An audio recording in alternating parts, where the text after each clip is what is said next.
So you just press the button at the top of the display and it will turn the microphone on. You'll see the red light. So just press, it's on the microphone itself.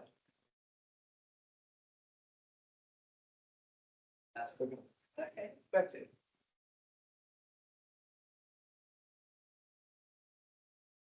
Sorry. Give me a minute. I was just, actually, let me see if you can hold it up like this for me. That would help, okay? You got it. Okay, and then what we do is we first do this one. And then we're gonna do this one, and then we'll go to that one, okay? That one, okay. Okay.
Rachel should have signed up.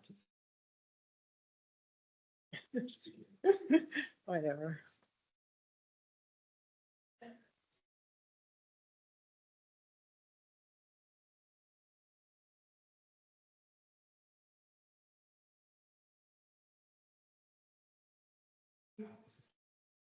Shall I get started? Yes. We have a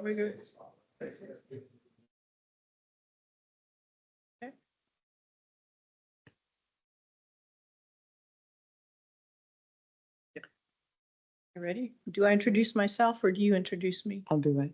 Okay.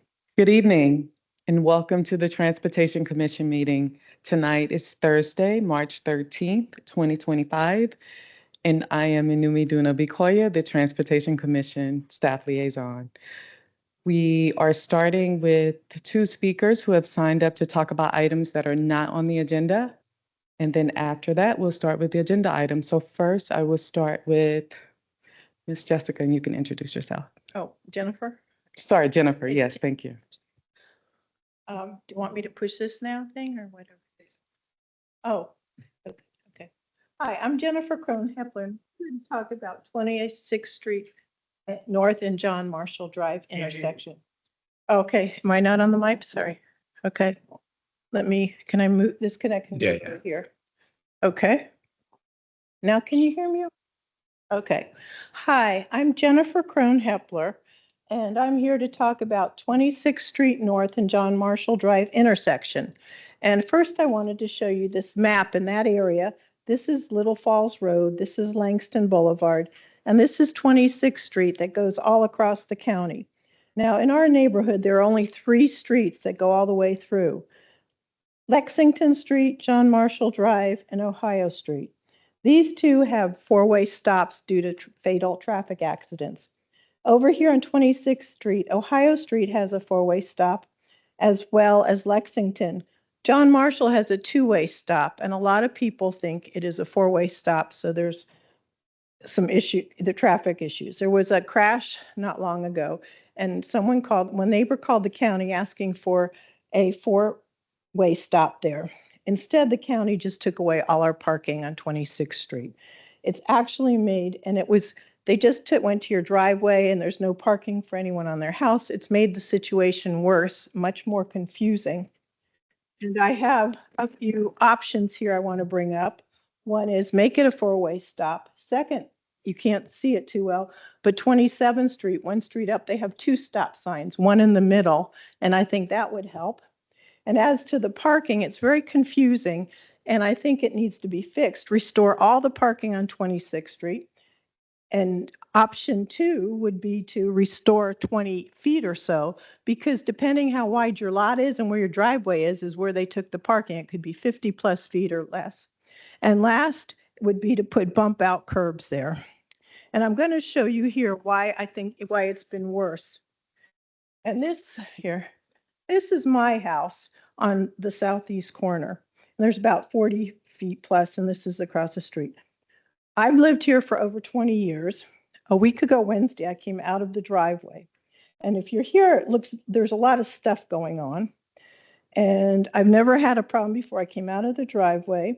There was an orange car stopped here, right where I got where you'd expect a stop sign. It pulled out right in front of me. Fortunately, I was going slow and I put on the brakes and I didn't have a collision.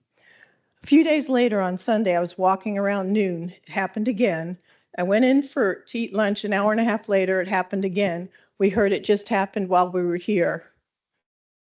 And so what I'm suggesting is restore the parking and make it, the 4-way intersection, or do the other one, because it's too confusing the way it is, and it made it worse than solve the problem. And I guess that's it. The 3 options and what to do. Does anybody have any questions, or do you have? I think there are other speakers, right? His. Okay, yeah.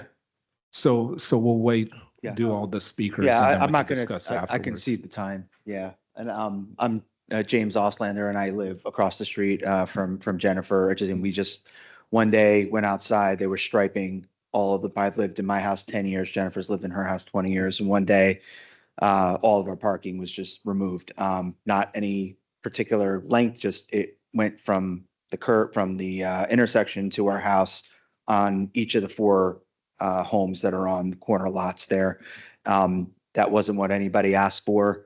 And as Jennifer said, it's actually made the problem worse rather than better. We don't understand from a cost perspective, a safety perspective, efficacy perspective. We have speed bumps that are literally like 10 feet away from where this has been removed. And just, I think, proof that it hasn't worked. We've seen, again, these accidents as we've been sitting here, almost like a 5-6 second horn lay because we had an almost near collision again. So I think what we're just asking for is that the parking be restored. Every home, one of these.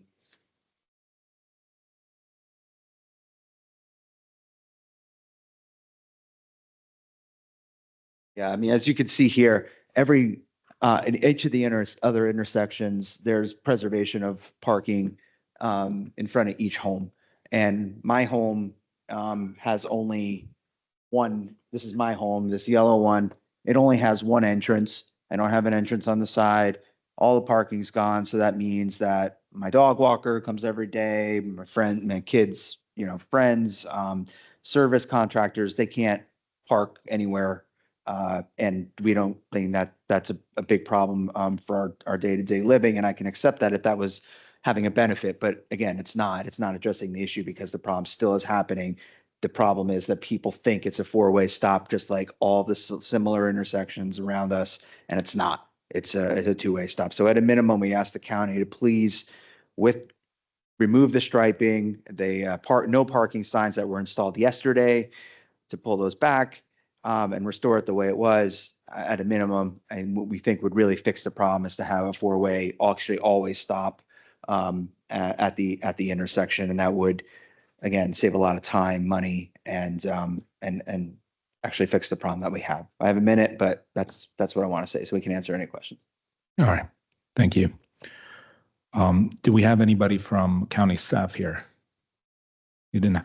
All right, not. so we all received the letters as well and heard the speakers. I think one question that pops up in the county staff explanation, it says that this intersection does not meet the criteria for a 4-way stop, but there's no elaboration of how it doesn't meet the criteria. So I'd like to hear the county's reasoning on that, if Okay. you could provide it, please.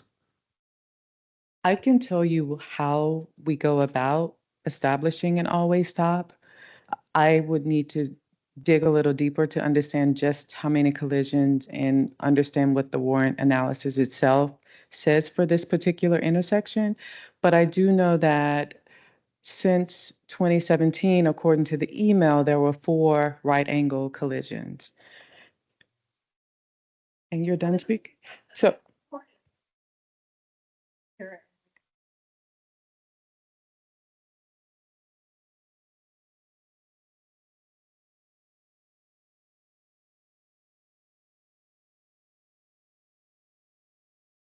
and there are other criteria in addition to the number of collisions that happens at an intersection. Right angles are what we do look to either over a longer period of time or within a 12-month period. And they did not meet the criteria for right angle crashes, fortunately. We're fortunate that there weren't more crashes is what I'm saying. And then we have volumes, and John Marshall is the arterial, and it's my understanding that 26, and forgive me, I haven't really had a lot of time to really study the intersection outside of what was in the emails. 26 is, from my understanding, is the lower volume street. Okay. And as it stands, the volumes did not meet the warrant. So volumes are also a consideration for four-way stops. If there are excessive volumes that warrant at least two of the 4 approaches stopping, then that is another consideration. And then it also looks at pedestrians and cyclists through the intersection too, to contribute to the number of volumes and potential crashes. So just based on the volumes at the approaches and the classification of the streets, based on what staff has said so far in their determination, it does not meet. And I do know that whenever they do see situations where there are angle crashes, when it does not meet warrants, they find other ways to mitigate the problems that are happening at an intersection. And it's my understanding that someone in proximity to the intersection complained about a potential near miss or something that happened near the intersection. So last year, okay, so because of that, staff went out and looked at the intersection to see exactly what other mitigation measures could be taken to address it. And based on that, they determined that there were some sight distance visibility issues. Okay, and sight distance, horizontal sight distance. Okay.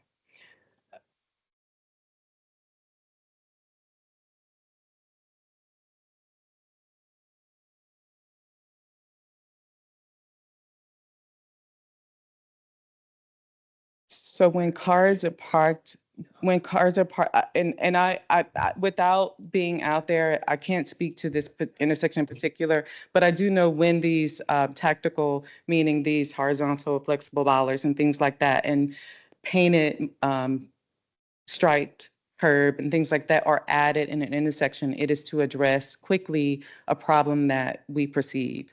So because parking near an intersection can cause sight distance visibility issues, that is typically when they restrict parking at intersections. But again, I cannot speak to this particular issue.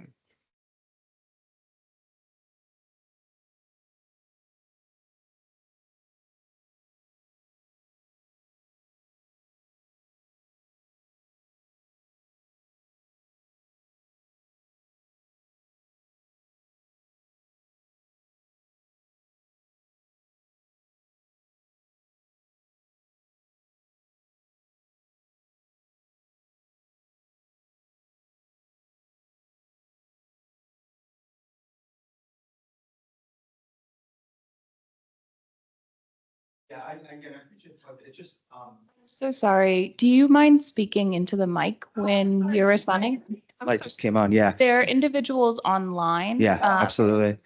Appreciate the question, and I think there's a criteria for a four-way stop, which we believe we meet. The county's done a study. If the county's determined there's no four-way stop warranted, that's the county's determination. We've made this request since, I'd say, 2017. I moved into my home in 2015. We made an early call. I believe neighbors for that made a call. We've had several accidents and again, almost daily near misses at this intersection. So we believe a four-way stop like others in our neighborhood would address it. But we almost prefer the county had done nothing, because what the county's done has exacerbated the issue as well as removed valuable parking from the community. It has not stopped the incidences that we've been, and it's been about 2-3 weeks now since the striping happened. We've seen same, if not more, near misses at this intersection, and the criteria for striping, as we understand it, are based on pedestrian safety. We don't have a crosswalk across 26th Street at all. It's just the only crosswalks on John Marshall. So where we've seen striping, we've seen crosswalks on each street. So that doesn't exist. Visibility has not been an issue because cars are not there all the time to begin with. Again, visitation, maybe they're there like for half hour or so, but they're not constantly there on the street. And speed is not an issue at this intersection because again, we have two giant speed bumps. So again, with my home here, all that you have, we used to be able just to park, you could fit 2 cars here. This is my driveway. We have a 1-car garage and you can't park anywhere here. You can't park on the side here. And on the other side, you can't see is a giant speed bump right on this side. So there's nowhere to park whatsoever. The same issue on the other side of the street, same issue across John Marshall Drive. And can I show you something real quick on mine over here? Well, first of all, you can see how confusing it is. You're parked here is where I was over here coming out. And you see all this striping, you think it's a four-way stop zone, and it's not. And that's what happened to me. But over here, when they did mine, you can see they originally looked like they were going to leave 1 parking spot, which would have been fine. But then they painted over, but they left the marks for the one where they were going to cut in because it is wide enough, and theirs is wide enough too, that, there is room easily for 1 parking spot there, even, from the 20 feet from the corner or more, because it's over 40 feet that side, over 50 feet that side. Yeah, and again, less than, I know we really appreciate the time you've given us. The cost was an issue that was cited, I think, in not putting a 4-way stop in, but we've put in striping, we've put in more signage for no parking on either side. We've come in, we've had to spend our time here.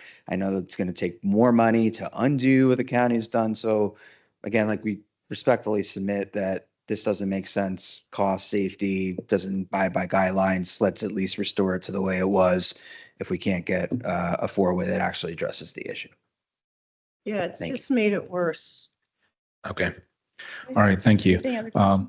Any commissioners have something to say about this? Yeah.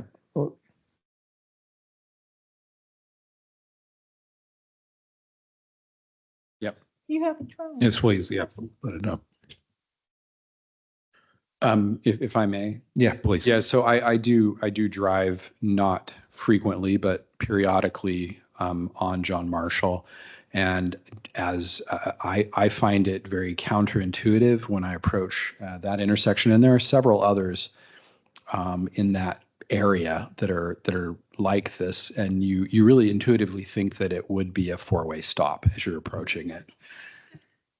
So I just wanted to add, just for the record, my perspective as somebody who has been through there, it is confusing and not intuitive as you're approaching that intersection. And I don't know what other steps you have taken if you've approached DES individually and by bringing it to the Transportation Commission. Anyway, I'll. Just a recommendation to define acronyms in case we don't know who the departments you're referencing are. I don't even know what DES means. Right. Thank you. Okay. I'm not good with acronyms. I'm really bad. You're good. So anyway, that's all. I just wanted to say that I have, that's been my experience too. Well, no, I appreciate it because if you say 26th Street is not that traveled, but you still have the four-way stops at the streets on each side of it. So that's why people, if you've got 26th Street in Lexington and 26th Street, Ohio, people just figure, well, like when they did it, I didn't mention it. They had the second one on Sunday. No, the first one I was walking, there were two ladies walking by near me. I didn't know them. One said, well, people think it's a four-way stop, and you confirmed it. All right. Anyone else of the commissioners? Megan, please. I don't know if we know the answer to this question, but I'd be curious to know the difference in cost between the stripe and sign placement and putting in a four-way stop. I don't know if we have that. We do have the Vision Zero toolbox that has the cost comparisons for each of the mitigation factors. And I can pull that up too. I have it here. You guys just want to take a quick peek at it. But regardless of that, I can say that staff installs about 10 stop signs, always stop intersections a year. They're very cognizant of the fact that it is a way that people like for cars to slow down and stop at intersections. But there are a lot of implications to just installing them at intersections where they're not necessarily warranted. So we need to keep that in mind too. So I would definitely defer to the engineering judgment of the engineers who are looking at this when it comes to deciding warrants. Could the commission request, please, that DS, or this is a different department, tactical operations, right? It's TNO, Transportation Engineering and Operations. Engineering. If Sure. they could provide their justification for why there isn't a four-way stop there, and the length of the daylighting, because I'm sure they have their own logic. I mean, generally speaking, this is public property, not private property. It is an amenity that is doesn't belong to the homeowners, and it's up to the county to manage it for the greater good. And in this instance, it seems that the calculation is that this will increase safety, which would be for the greater good, but they need to do a better job of explaining how that is. And if it is, and if it would be perhaps better to have a stoplight there. I mean, not a stoplight, a stop sign.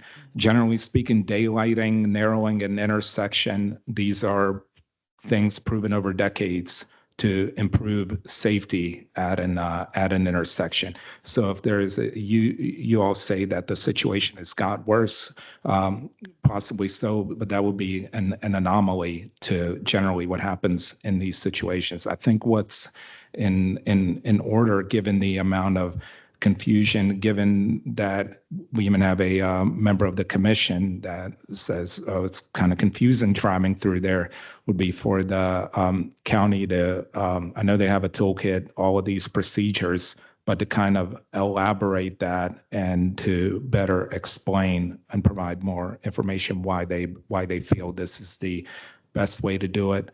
Whether it can be also accomplished by, if we're going to do a little bit of daylighting, does it need to be that far back? I mean, the fact that it's flat doesn't really matter. Most of DC's flat, and the intersections are daylit because you will have a van park there. Sometimes you will have you don't know what will be parked there. I know you said usually there's no one parked there, but it's like these things aren't designed on such a granular case by case basis. So I think it would be nice for the TNO transit. I will operation. request that I receive the warrant study and I can send it Yes. to you all as well as to the commission. Yeah, and then we can take it from there if needed. Okay. But once they explain better. And if you have any other comments or concerns, you can send those to me for the commission after Okay. tonight. Thank you. Okay, Yeah. thank you. And then the other option was like they did on 27th Street, where they actually put a stop sign in the middle of the road. It's bizarre, but it seems to work better. That's. Yeah. Yeah, thank you. It's not making it a four-way stop then. Okay, thank you for taking Your that time. Thank you very Yeah, much. yeah. Have a good night. Thank you.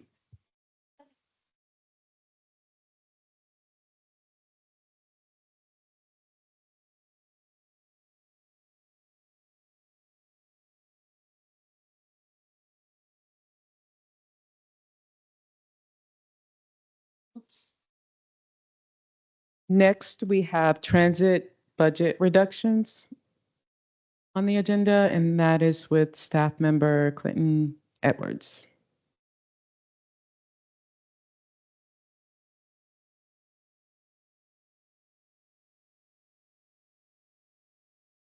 Good evening, members of the Transportation Committee. Clinton Edwards, Transit Bureau Transit Services Manager. Please let me know if everyone can see my screen with the presentation. Yes, we can. Thank you. All right, I'll go ahead and get started. Tonight, I'm just going to briefly go over the proposed budget, the changes that we have in the 2026 County Manager's budget germane to transit.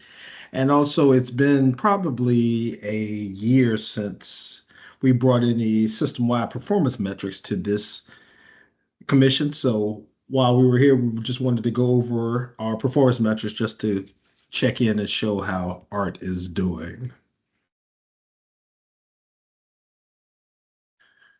So for our FY26 proposed budget and the county manager's proposed budget, sadly, we have to come again to you all this March, similar to last March, with a pending and possible reduction in service. For those of you all that I shared with last March, we were looking at making a elimination of the Route 53, 61, and 62 as a budget reduction and the introduction of the Route 56. And now this year, we're coming back with an additional change in service levels for the Route 43. Many of you all that frequent Arlington Transit are aware that the Route 43 is a limited express route from Crystal City in the southern end, passing by the Virginia Railway Express Station into Arlington through with a stop in Roslyn and up to the courthouse area, turning around and doing that. Currently, on the Route 43, it is the most frequent of all of the out routes currently in the system. During the morning frequency, there's 10 minutes in the peak to align with the Manassas and the Fredericksburg, Virginia Railway Express Station there in Crystal City, and then 15 minutes in the off-peak. What the proposed change in the county manager's budget does is that it takes us to 20 minutes all day. All things considering, 20-minute service is still solid and good. It's not as good, of course, as the 10-minute peak and 15-minute peak off peak. The impact to the passengers Excuse me, Mr. Edwards, sorry to interrupt. Are you advancing your slides? No, ma'am. Okay, sorry. Yeah, so the impact to the passengers currently, as you see here on the screen, is that we will not meet every train during peak periods. Some passengers may have a 5-minute wait and some may have up to a 15, 20-minute wait, but we're still working on the schedule. And then slightly longer wait time between the buses. Of course, now we have 10 minutes in the peak and 15 minutes in the off-peak periods. And we will go to 20 minutes all day. Not something that we, of course, want to do or look to do. However, with the budget dynamic being what it is and having to make cuts all across the county, this was the reduction after we went through a series, looked at all the routes and all of the areas where we could reduce frequency. This was the one where we could meet our budget reduction that was the request that was made of us, and also to have the least impact on the overall system. What do you all see? Do you all see the FY26 budget? No, we just see the main slide. Okay. All right, I was changing it on my screen and not there. Okay, so this is the slide I was speaking from. Excuse me. Okay, thank you. And I'll just give you all just a second. This is what I was speaking on.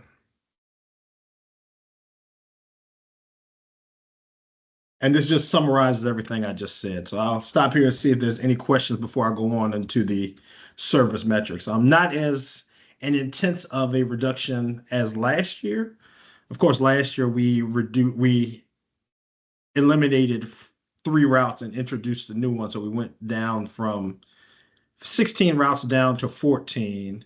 And now this time around, we're able to just reduce the frequency on a route. Commissioner Lane tell me has a question. Yeah, this on the VRE.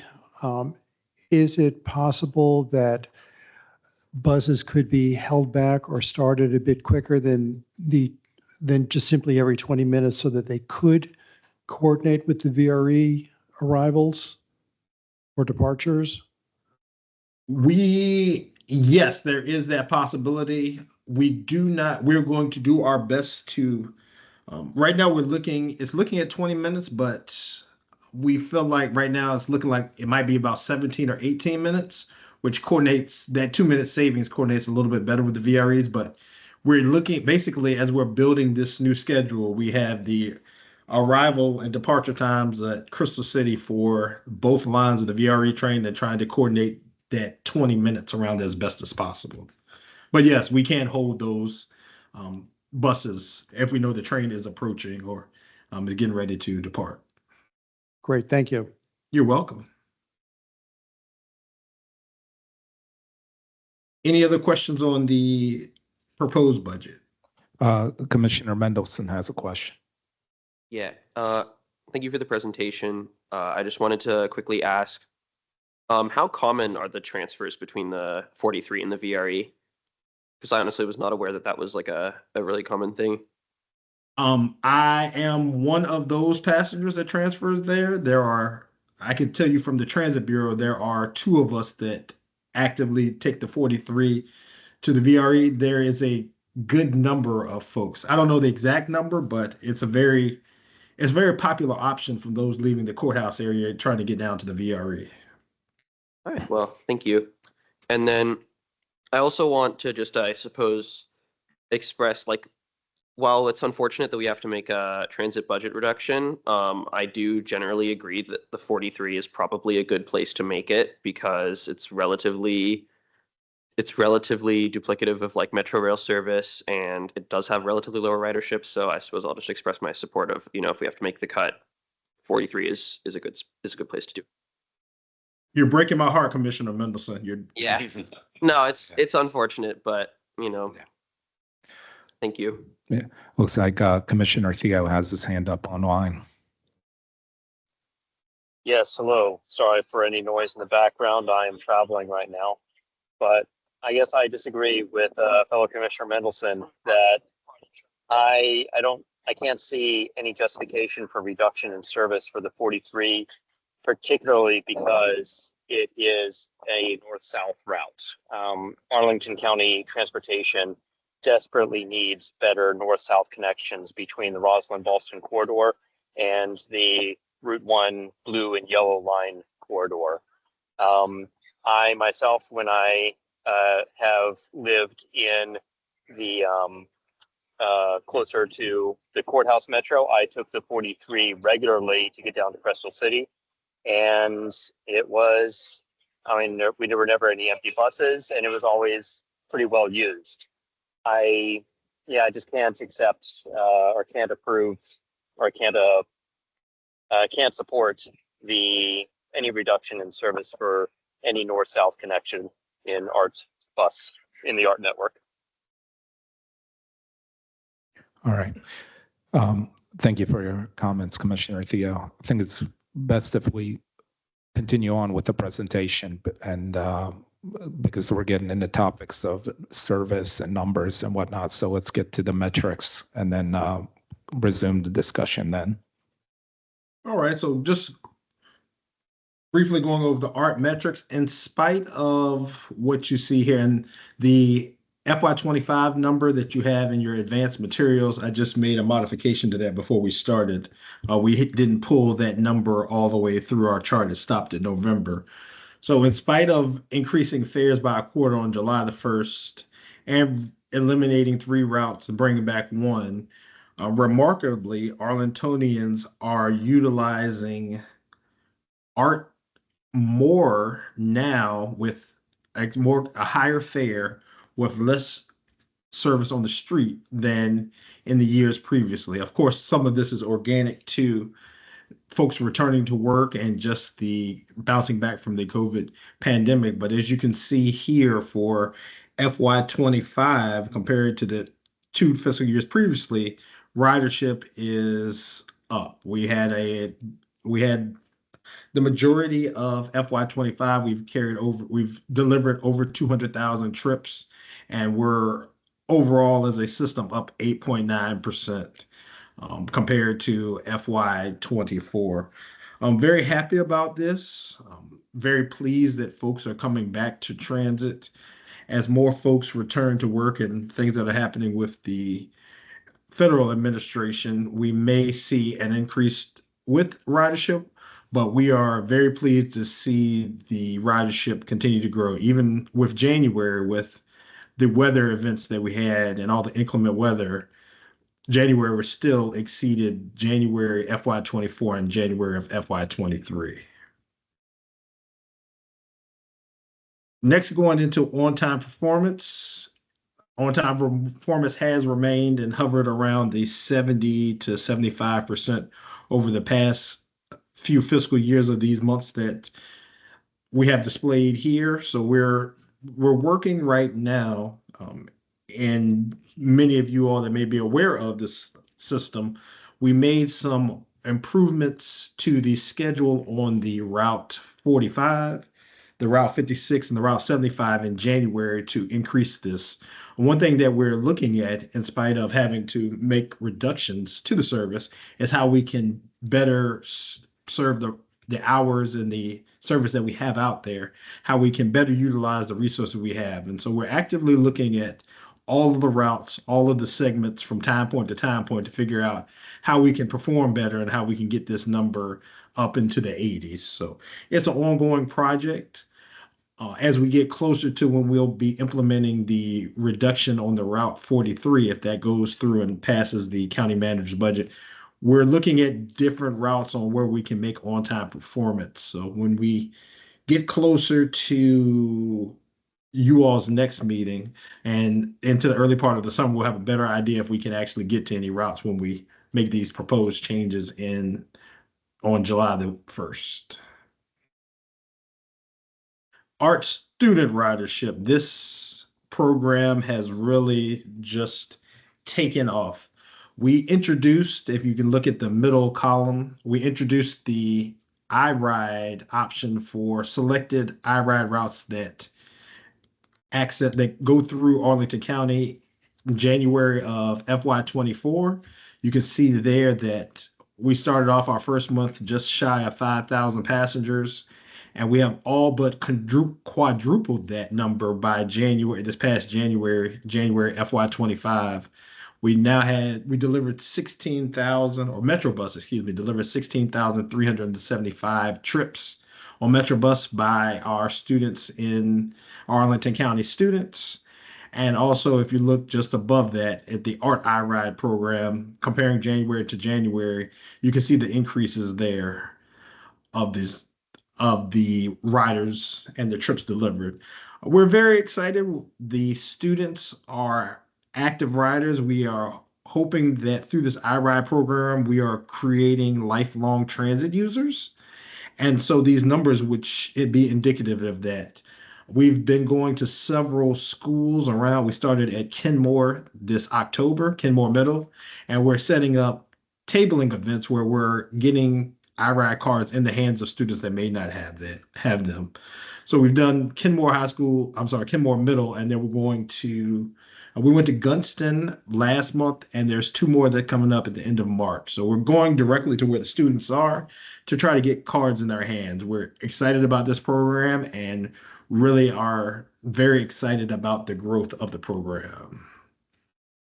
And this kind of just goes on a little bit more on the Art Monthly student ridership from FY23 to FY25. And you can see these changes there. Finally, I'll finish up just briefly talking about the STAR ridership. Also with STAR as part of the FY25 county manager budget, the fare for STAR went up for each of our three zones. Many of you may be familiar that the STAR program is run on a zone system. Zone 1 is for any trips that are within Arlington County. Zone 2 are those trips, just briefly, that are inside the Beltway. And then Zone 3 are those trips that are outside of the Beltway, maybe Montgomery County or out toward Loudoun County and the Dulles Airport. Ridership, in spite of the fare increase, you can see that ridership compared to this time last January of 2024 is just trending just below. So we're down about 0.5%, which is to be a little bit expected given the increase in the fares and then the inclement weather that we had in January. We are still doing our best to try to grow the STAR ridership and get folks to come back to STAR post-pandemic. And then that is my final slide. Here's my contact information. Please let me know if you all have any questions on anything from the budget or any of the STAR metrics that's the Arlington Transit metrics that I presented on this evening. All right. See, Vice Chair Furman has his hand up, but I want to, let's first work on bus route 43 before we move on to the broader questions. Okay, Vice Chair Furman.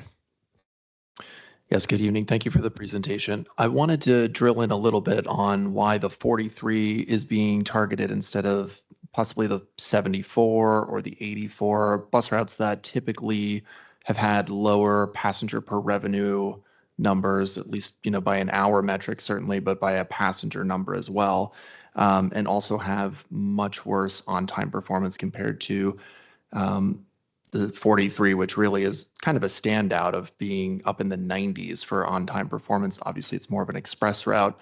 But could you share a little bit of the methodology that's leading to this change instead of alternatives?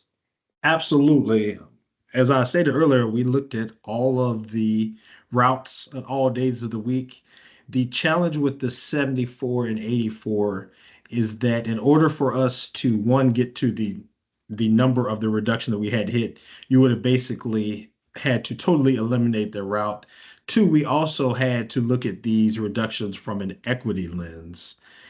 If you make it the reductions on the 74 and the 84, they serve areas that are high equity emphasis areas, and they would have had a negative disproportionate impact on those residents, those minorities and low income populations in which those routes travel through.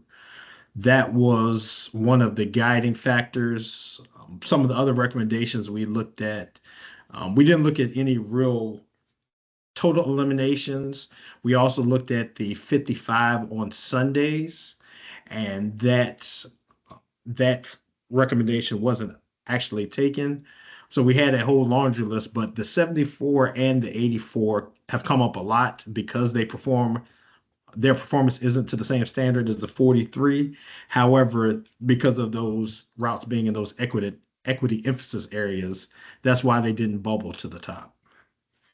No, understood. Especially when it comes to the 74, I think it's redundant in some part because of the frequency of the 16 buses that run on Columbia Pike, and it's ducking into a couple of neighborhoods, Arlington View, where I used to live, just south down towards like the Walter Reed Community Center as well. Understanding that if short of cutting that service entirely, there's no way to kind of make up the difference here for the budget, but just something that I would encourage that we continue to look for ways to streamline that service or make it more relevant to more people so that we are serving those populations in a more meaningful way. So thank you. And I'm glad you brought that part up as well with the 16. And then we also looked at the factor of the WMATA's Better Bus Network redesign. As many of you all are aware, WMATA is going to reimagine and renumber all of their routes. So um, I can't think of the new number for the 16s, but that service is going to remain. So we had to keep that in consideration as the changes that they'll be making along the Columbia Pike corridor. But the 74 absolutely was part of our discussion. Thank you. Commissioner Hussein. Oh, just really quick, I just wanted to associate with Commissioner Ontami's comment and question in the beginning of, like, I can, again, I don't know the nuances of budget cuts, but just if you could try to have that coordination with VRE, I think that would be really important. Because I think it just, not having that is a kind of a loss for having like multimodal connectivity in Arlington County, and it will be, yeah, so just, yeah, just an urge to keep that coordination with VRE. Absolutely. And one of our colleagues on this call, I won't identify that person, but she will come and find me if the connection with VRE is negatively impacted. So I don't want her to come and look for me on July the 2nd. All right. Thank you. Questions on other parts of the presentation? Commissioner Hussein. So on the topic of on-time performance, does Arlington County have like a standard or a metric that like they aim towards when it comes to on-time performance? Like, is there like our goal is 90% or 80% or something like that? And I'm going to quote this off the top of my head. In the FY26 budget book that was put out probably in January, our on-time performance goal is 87% for FY26. Thus, you can see that we are falling short of that. And so that's why we're going through and looking at all of the routes on segment by segments, time periods by time periods, figuring out where we need to add additional running time or remove time to smooth out the right routes and make it a better product for those passengers. Okay, that's great. I think just as a comment, I think an 87% it's aggressive, and I think that's a good thing. Obviously, 100% is, the most ideal, but transit in this country isn't always the best when it comes to on-time performance. And just as an anecdote, I ride the 56 every day, and so far it's been pretty good. So so far it's, I'm excited and hopeful to see some changes coming to increase the on-time performance. Thank you. Okay. I won't do it in this meeting, but I'd love to hear about your experience since we made the change on January the 6th. But I will get your contact information so we can have that conversation. Sure. Commissioner Mendelson.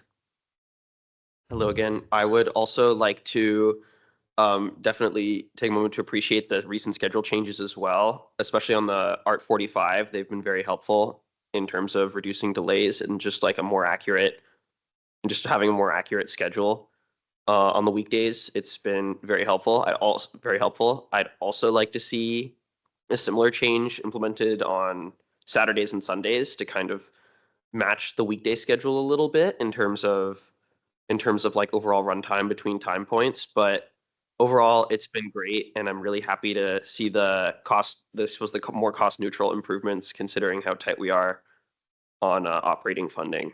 But yeah, that's all I have to say. Thank you.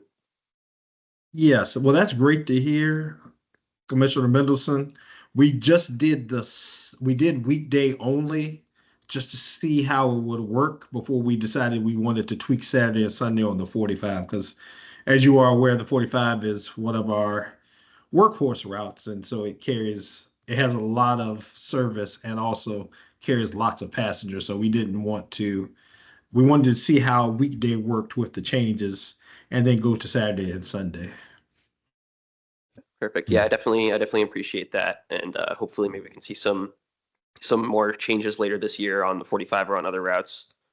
I will also note that in my experience, the 42 is also having some pretty significant reliability issues, especially on weekends and during rush hour.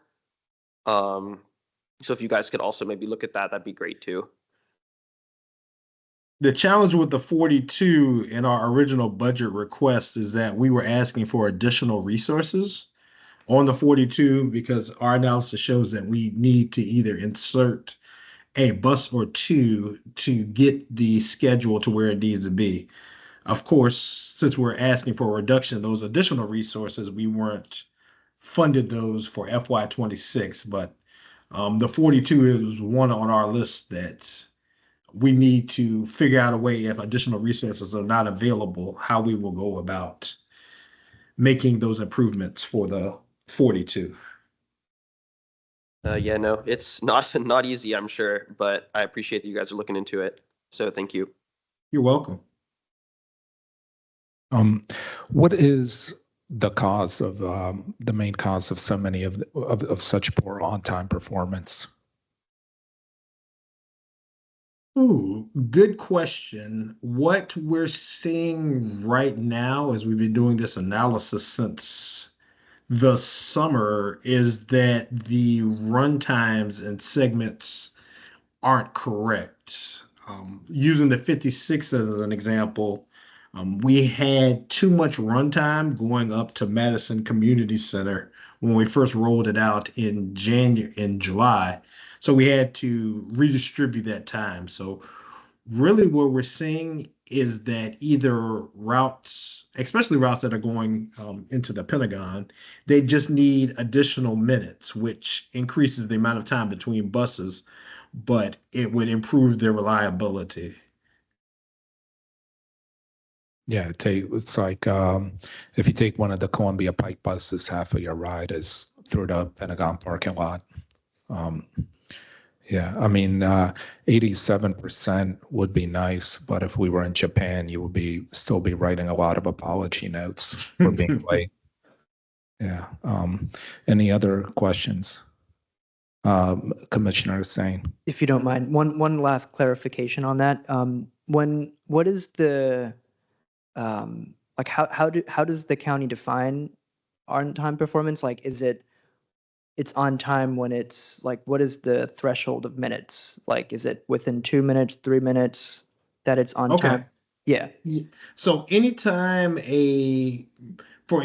point that you see on the public schedule or when you pull up your app, whatever your favorite transit app is, if the bus leaves that posted time point early, that negatively impacts the on-time performance. So as long as a bus arrives to that posted time point within 5 minutes of the posted time, it is considered on time. Anything greater than 5 minutes is considered late, and then of course leaving early is always negatively impacts the on-time performance. Okay, thank you. You're welcome. Thank you. I see this is an action item, but we have no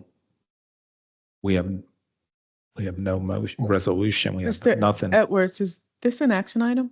Or is it an information item? This is for information purposes only. Okay. As That was my mistake. Okay. I listed it as an action item, so no board report. All right. Thank you.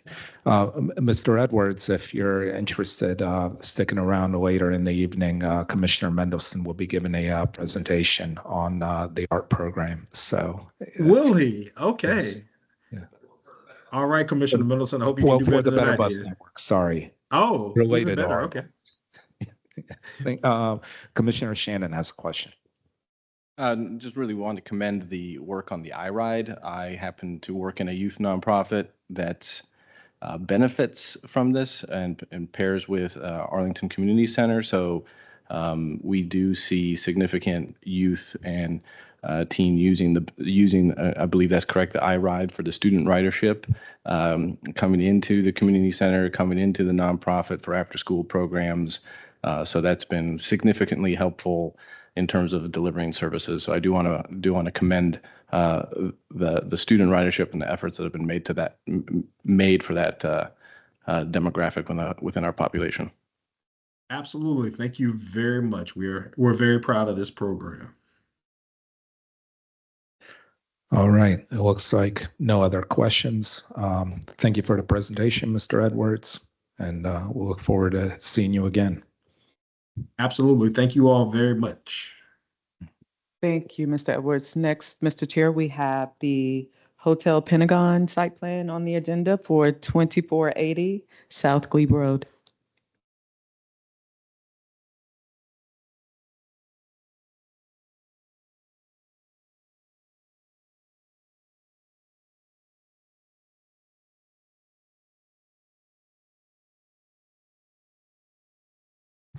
And this is an action item.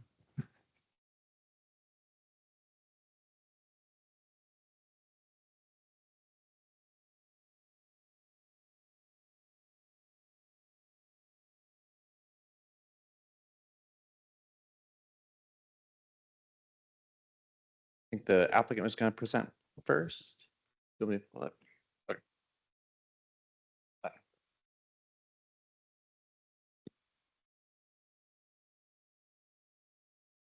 This one on. Okay.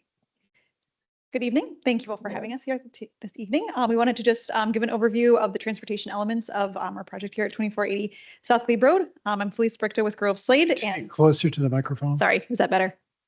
Okay. There we go. Is that better? Okay. Our applicant team is here as well. We can run through the presentation and then we'll be happy to answer any questions. So wanted to just advance to the next slide. We can start off. We wanted to just kind of show the context of the site here. Just to kind of orient everyone, we're adjacent to South Glebe to the east, just south of 24th Road, and then I-395 is just to the south of the site. There's some existing warehouse uses to the south of the site as well, and then some other adjacent properties to the west, including the Lomax Zion Church. And from a transportation perspective, the site has really great regional connectivity. We're again adjacent to Glebe and 395, within about a half mile of some bicycle routes. There's ART and Metro bus service adjacent to the site, and then those provide connectivity to Pentagon City, Crystal City metro stations. And first, we wanted to just kind of walk around the site and just give some context of the existing conditions around the site.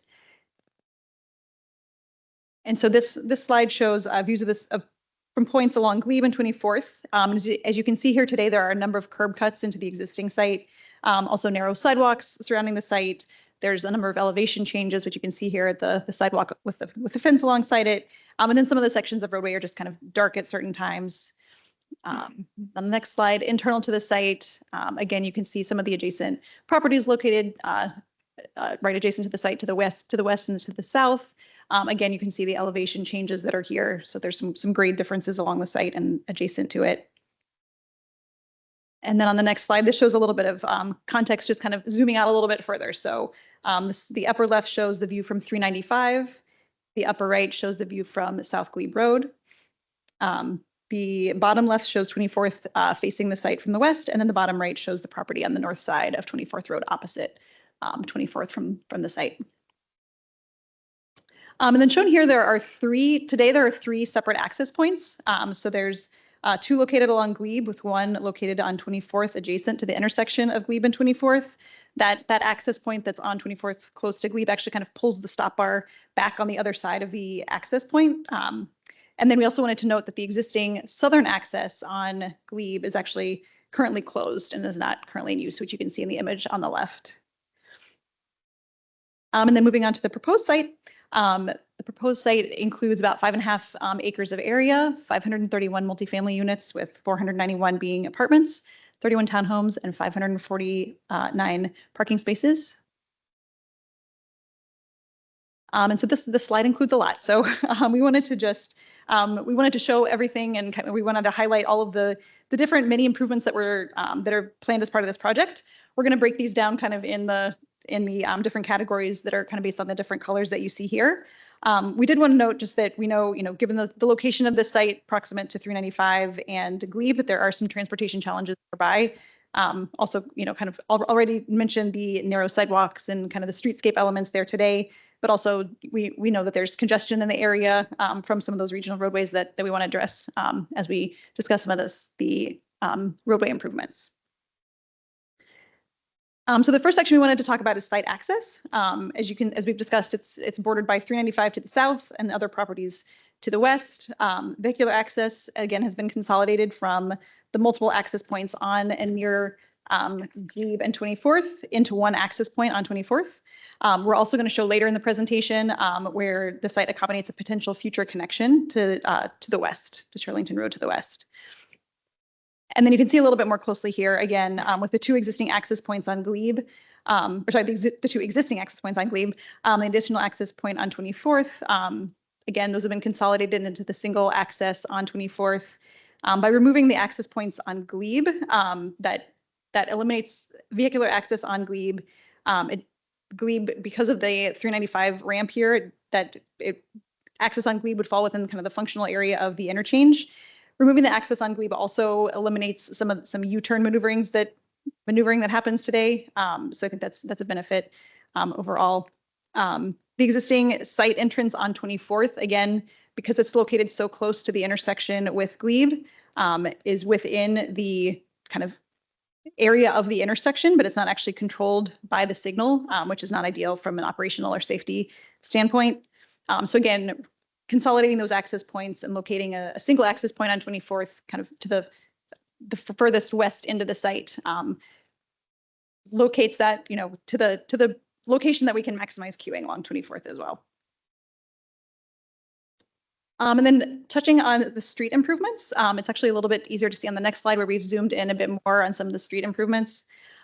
So I wanted to start by talking about the signal optimization. The signal at 24th and Glebe is complex because there's offset. It's an offset intersection, and you can see here the eastbound and westbound approaches are offset from each other, which means they can't operate concurrently, and that just creates operational inefficiencies for the intersection. Additionally, as we know, there's significant through traffic along Glebe, and that combination makes it a challenge to accommodate and balance the demands of all of the intersection approaches. So as we looked at this intersection, we did find that there are some opportunities to reallocate some signal timings, to minimize queues and delays for both 24th and South Glebe, and so that's something that we've looked at as part of the process. For the eastbound right turn that you see here, turning from 24th onto Glebe, that's been extended. Again, by shifting the stop bar closer to Glebe, that allows for about 40 additional feet for that right turn lane, which is about enough for an additional 2 vehicles to queue in the right turn lane. And then similarly for the eastbound left turn lane, that has also been extended by about 60 feet. So that allows an additional 3 vehicles to queue. And what that does by extending the left turn lane is it allows people to bypass, if there's queues in the right turn lane, it allows people to bypass those queues to go ahead and get into the left turn lane so that they're able to make that left turn. We also wanted to highlight that there is on-street parking provided on 24th. So you can see that along the southern side of 24th adjacent to the site frontage. That provides spaces for, I think, about 8 on-street spaces that replace some of the parking that's located on the north side of 24th today. And then we also wanted to highlight the dedicated westbound left turn lane into the site. So that's a key element, so that if you're making a westbound left turn into the site, that provides a space for those vehicles to sit, that they're not impeding through traffic on 24th. And we were able to do this by adjusting the curb just slightly to the south to allow just a bit more width, so we could accommodate that dedicated left turn lane. And that provides about a 50-foot left turn lane, which is about enough for 2 vehicles. And then we wanted to highlight the streetscape improvements around the site. So let's see, this first image shows streetscape amenities along South Glebe. As we saw earlier, along this section, the sidewalk is fairly narrow today and directly adjacent to travel lanes on South Glebe. So the proposed plan provides a 10-foot landscape area with street trees adjacent to Glebe, separating the sidewalk from the travel lanes and a 10-foot sidewalk zone. And again, this one shows the site access that we talked about that's closed today and that will be removed, and the same view, kind of the same orientation, looking at the proposed building and the streetscape improvements here. And then this view looks southbound along Glebe, and again shows the 10-foot sidewalk separated from Glebe by the landscaping. And then here's the section that shows, you can kind of see the width of the sidewalk today and then what the streetscape kind of expands to in the future. And then moving over to 24th Road, again, we have a landscape strip that provides separation between the travel lanes and the 10-foot sidewalk. And this section includes bike racks, new streetlights, which improves the condition on 24th, which can be fairly dark at times today. And again, here is an image that shows the existing narrow sidewalk is shown in the image on the left, and then you can see the rendering of the area on the right. Along kind of the same orientation there. You can see again the travel lanes that we discussed earlier. You can see the left turn onto Glebe and the right turn lane as well. And then this shows the view along 24th with the proposed bus stop and shelter that's proposed, and this is at the end of 24th, closest to Glebe. And then again, here's just another view of Glebe, of 24th, and this is looking toward Glebe. And then here's the 24th Street section. So again, you can see the change in the sidewalk width that increases from I think it's about 5.5 feet today up to about 10 feet. And then you also can see here the section of the curb to curb width for 24th. So again, that does get a bit wider so we can accommodate the travel lanes that we discussed, including the turn lane here. And then finally, here's another section of 24th. It's a little bit closer to Glebe, where you can see that the sidewalk width has just adjusted slightly, is a bit wider in this section. And then the existing left turn lane in this section has also been widened just a bit from, I think, just under 9 feet or so to about 11 feet, which is the typical width for that turn lane. And this slide shows the streetscape experience along South Garfield Street, where again, there's a landscape strip between the sidewalk and the travel lanes. The west side includes a planting buffer between South Garfield and the adjacent property to the west. And then here's a couple of cross sections again showing the South Garfield Street sections, including the northbound, southbound travel lanes and the streetscape and sidewalk, the sidewalk and landscape adjacent to the building. And then this image just shows a rendering of the streetscape experience along South Garfield. One just quick note on this one, this is a rendering that doesn't quite reflect one of the later changes, which does have the landscape adjacent to the travel lane, and then the sidewalk is adjacent to the building. So just wanted to note that to avoid any confusion. And then this image is similar to the last one, looking south on South Garfield, but as you will notice on this one at the end of South Garfield Street there, it shows the future road connection, which is a potential future connection over to Shirlington Road. And then finally, this brings us to internal site circulation. So we saw the location of this potential street connection previously. This image shows also some short-term on-street parking on South Garfield, and then also shows the internal access to the internal pickup drop-off area and parking.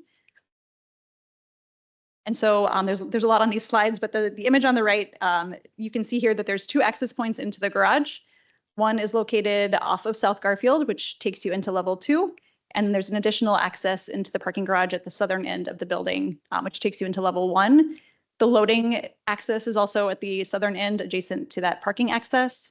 And then looking to the image on the left, that shows the internal pickup drop-off area, which is located internal to the garage and provides spaces for pickup drop-off activity to happen kind of in that area that's adjacent to the residential lobby. And then this image just shows another closer view of the parking areas. So again, you've got the parking layout on the ground level, level 2, and then the image on the right shows also the parking that's located for the townhome units at the southern end of the site. And then also wanted to touch on the bicycle facilities. So the site does include an at-grade bicycle room at the northeast corner of the site. That room has direct access from 24th and from South Glebe with about 225 Class 1 bike spaces and short-term bike racks located on 24th Road and South Garfield Road. And then finally, in addition to the improvements that we've covered already, the site will take part in a transportation management plan with the intent of encouraging non-single occupancy vehicle travel during peak periods. It includes the typical elements of a TMP, including coordination with Arlington transportation partners, a property transportation coordinator, transportation displays and the kiosks, monitoring, smart trip cards, or memberships, and then the other elements listed here. That concludes the presentation. So happy to answer any questions that you have. Thank you. Thank you. We're going to do the staff presentation and then have all our questions at the end. Okay. Good evening, commissioners. I'm Bryce Johnson with Arlington County Department of Environmental Services. I'm the principal planner in the Development Services Bureau for the Hotel Pentagon site plan. located at 2480 South Glebe Road. This project is scheduled for the April 5th County Board meeting. Finding my arrow. There we go. This project consists of 3 items. The first is a proposal to amend the GLUP designation for just a portion of the site from service industrial to medium residential. This would allow for a consistent designation for the entire site and align the GLUP designation with the proposed development. The second is a proposal to amend the master transportation plan map to incorporate the 3 new streets, each of which will be privately owned and maintained. And finally, the applicant proposes a major site plan amendment to construct up to 531 residential units. To quickly orient ourselves, here is an aerial of the site. It is located west of I-395 at the intersection of South Glebe Road and 24th Road South. This is within the Green Valley neighborhood, as was mentioned before, adjacent to the Lomax Ames Zion Church. There are also apartments to the north and east of the site, as well as industrial warehousing to the south and southwest. This location is served by a variety of transportation options, including the ART bus stop at the site on 24th Road South, plus additional bus stops for both ART and Metro bus routes, as well as nearby bike share stations. The applicant proposes 531 residential units within 5 buildings. 494 of the units will be located in an 8-story building with a penthouse roof. This building will include parking within an above-grade garage. The remaining 37 units will be in 1 townhouse building and 3 stacked townhouse-style multifamily buildings with rear-loaded garages. Additionally, the applicant proposes 3 new private streets internal to the site and to reserve area for future street extensions, what was mentioned before. The proposal also includes some zoning modifications briefly summarized on the screen, including some reductions in the parking and loading spaces. On the right is an excerpt of the master transportation plan map with the site highlighted. The MTP designates the adjacent segment of South Glebe Road as a type C arterial road, which is planned to have 4 travel lanes plus turn lanes, a low priority for street parking, a minimum 6-foot wide sidewalk, and a minimum 6-foot wide landscape strip.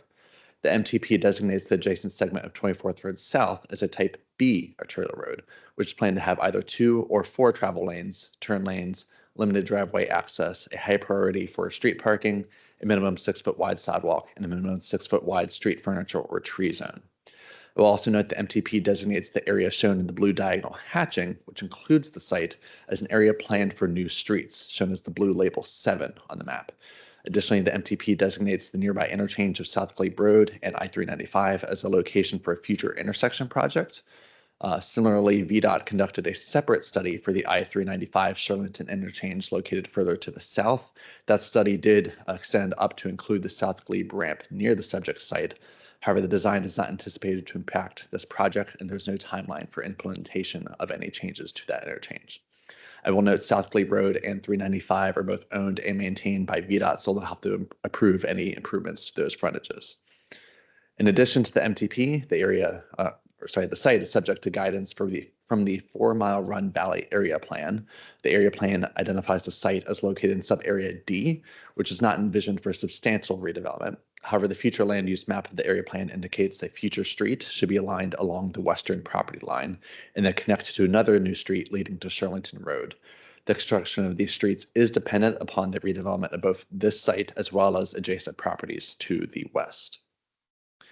Speaking of new streets, as I mentioned before, the proposal includes the MTP map amendment to include 3 new streets.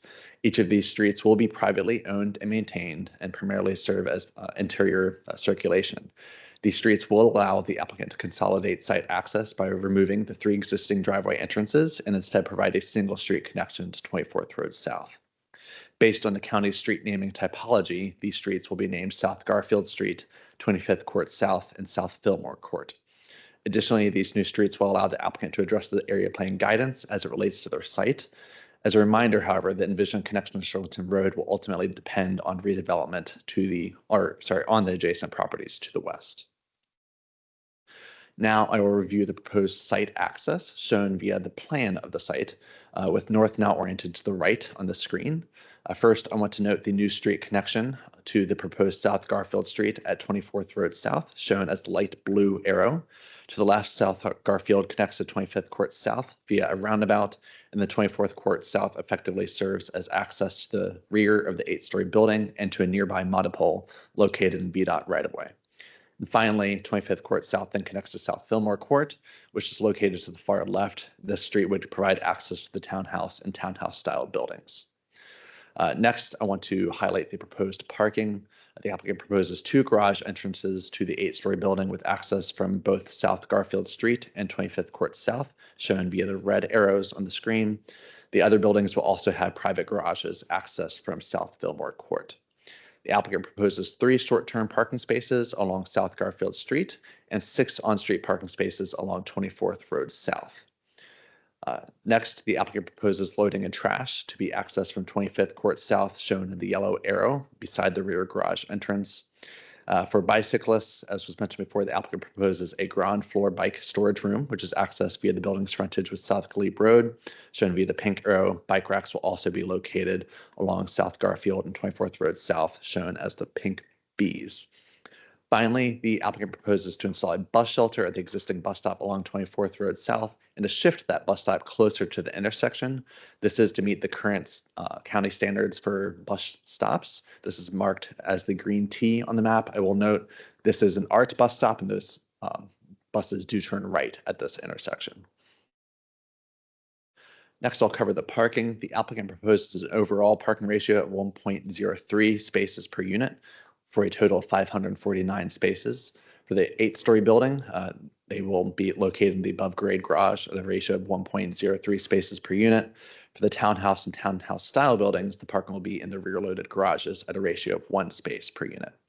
The applicant also proposes 2 loading spaces for all the units in the 8-story building. And finally, I will note the applicant proposes a total of 247 bicycle parking spaces, 225 of which will be the Class 1 secure spaces in the bike room and the garage, plus 12 unsecured Class 2 spaces in a separate location in the garage, just bike racks, which are sheltered, and then 10 unsecure bike racks outside at the building entrances. Plus, as I mentioned previously, there will be the on-street parking spaces available on 24th Road South and South Garfield. Now I'll review the proposed conditions starting with South Glebe Road. This slide shows a cross-section of the proposed street conditions. The street will remain approximately 62 to 66 feet wide with 5 vehicle lanes, including 2 travel lanes in either direction and a turn lane to turn onto 24th Road South.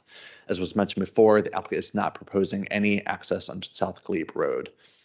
The applicant proposes a minimum 20-foot wide streetscape consisting of a 10-foot wide landscape strip and a 10-foot wide sidewalk. Behind the streetscape will be an additional approximately 9-foot wide flex zone. And again, as a reminder, this is VDOT frontage, so VDOT will need to approve any changes to the frontage. Now we will review the proposed conditions for 24th Road South. For this street, I am showing 2 cross sections, with the top image showing the mid-block conditions and the bottom image showing the condition as we approach South Glebe Road. Starting with the streetscape, I will note the applicant proposes an approximately 19 to 25-foot wide streetscape along the site's frontage. In the top image, you see the narrow streetscape with the 8-foot wide landscape area and a step-out area at the curb. This is to accommodate a proposed parking inset for the parking lane. The streetscape will widen back to about 25 feet in width, approaching the intersection of both South Glebe Road and South Garfield Street. Here in the bottom image, you see the wider streetscape consisting of a 15-foot wide landscape area and the 10-foot wide sidewalk. For the street itself, the existing condition includes a 36-foot wide section with 1 parking lane on the north side. Approaching the intersection with South Glebe Road, that parking lane ends in order to allow space for an additional eastbound lane. The applicant proposes to increase the street to an approximately 38-foot wide section to include 3 travel lanes with 1 12-foot lane in each direction and a center 11-foot wide turn lane. As seen in the top image, the majority of the site's frontage also includes an 8-foot wide inset parking lane. Compared to the existing conditions, staff finds the new street section provides more consistent lane widths, a longer left turn lane to turn left onto South Glebe Road, as well as the longer right turn lane to turn right onto South Glebe Road, plus the new left turn lane to turn onto the new South Garfield Street, plus 1 additional on-street parking space. Now I'll cover the new streets. With the top image, I'll start with South Garfield. I will note that this segment is proposed to be And along the western side of the 8-story building, it would be approximately 26 to 36 feet in width, with pickup and drop-off spaces proposed for a portion of the street, and 11.5-foot wide travel lanes in either direction.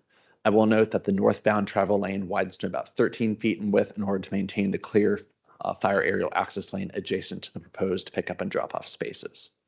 On the eastern street frontage, adjacent to the proposed 8-story building, the applicant proposes a typical 13-foot wide streetscape consisting of a 7-foot wide landscape strip and a 6-foot wide sidewalk. To incorporate the pickup and drop-off spaces, the streetscape will reduce to just a 6-foot wide section without the landscape strip. A proposed flex area will also provide additional building setback from the street. Although not shown in the image on the western side or left-hand side of the street, rather, there is that 6-foot wide sidewalk which meanders through a proposed open space. That open space serves as a buffer against the adjacent cemetery. Although not highlighted on the screen, 25th Court South is proposed to connect to both South Garfield and South Fillmore Court. This street provides access to the garage, loading and trash for the 8-story building, plus maintaining access to the monopole and the VDOT right-of-way. And finally, we have South Fillmore Court, illustrated in the bottom right image. The applicant proposes this street be 26 feet wide, again, as fire aerial access, and to provide access to the garage spaces. The street consists of 2 10-foot wide travel lanes, plus 3-foot wide valley gutters on either side of the street. Plus, there will be a hammerhead at the end for space for a fire truck to be able to turn around. The street connects to the 15-foot long driveways serving the townhouse and townhouse-style buildings. 5-foot wide sidewalks will be located on the outer edges of the buildings rather than interior with the street. Before I move on, I do want to note that the applicant proposes to reserve an area for potential future street connection to Sterlington Road. This area will cover the proposed South Garfield Street, plus an approximately 40-foot wide area between the roundabout, property line, and townhouse units. This is shown in the orange on the screen.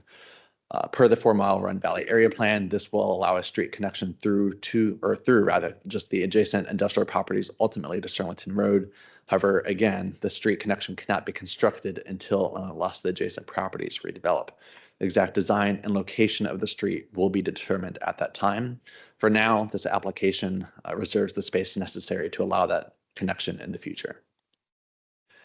Now moving on from the transportation aspects, I'll cover some of the other proposal highlights. First, the applicant proposes 7 committed affordable housing units, or CAFs, which will be available to households earning up to 60% area median income. Additionally, the applicant will also provide the base affordable housing contribution with an option to instead provide affordable housing on site or nearby. Next, the applicant proposes an approximately 10,000 square foot open space area, as I mentioned before, located between South Garfield Street and adjacent cemetery. This will be a privately owned open space maintained by the applicant. This supports both the public spaces master plan and the 4-mile Run Valley area plan. And finally, the applicant proposes to achieve LEED Gold certification. EV parking for 5% of the spaces in the 8-story building, equal to 25 spaces, plus other sustainable design measures listed on the screen. These support the goals of the community energy plan. As a review of the process so far, the application was accepted for review in August of last year. Following acceptance, the project has received input on a variety of topics via the SBRC discussion, which included an online engagement period and 2 SBRC meetings. The project is now wrapping up the public review period with commission meetings in March, leading to the county board public hearing on April 5th. Overall, staff supports approval of the project because it is consistent with the goals of the MTP and the 4-mile Run Valley area plan. Staff finds the proposal meets the MTP standards by improving the streetscapes with wider sidewalks and landscape strips, providing a more consistent and safer 24th Road South condition, and improving the existing bus stop with the shelter. Additionally, we find that the proposal meets area plan transportation guidance by providing South Garfield Street, which will then be able to connect to a new street extending to Sterlington Road if and when the adjacent property is redeveloped. With that, I conclude my presentation, and I'm happy to answer any questions. Thank you. Ms. Obakoya, do we have public speaker? I see Mr. Craddock here. He sent an email. I don't know if you want to come up and say something or, okay, well, we have, all right, well, we received your comment, so thank you. I don't know, maybe kick it off with Commissioner Forrest since you were the SBRC rep. Sure. We able to migrate to a slide with a map of 24th Street where the bus shelter is pointed out? Try to see if I had a good one. All right, I can stop sharing then if you want to pull it up on yours.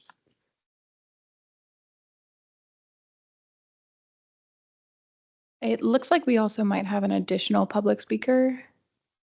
Came in through the comments. No. There's another comment that came through for a speaker just now.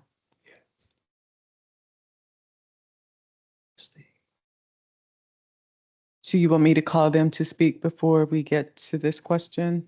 The person on the call?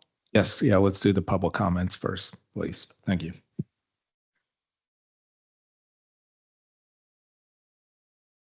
Please, if you can unmute yourself and please make your comment.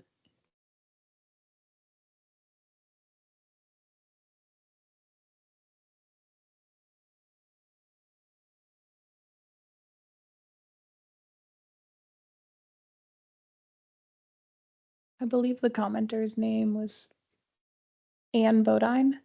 Ann, are you on the call? If you would like to make a comment, you can do so now.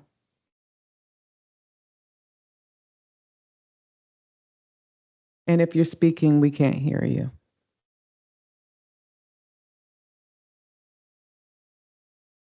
That might be so.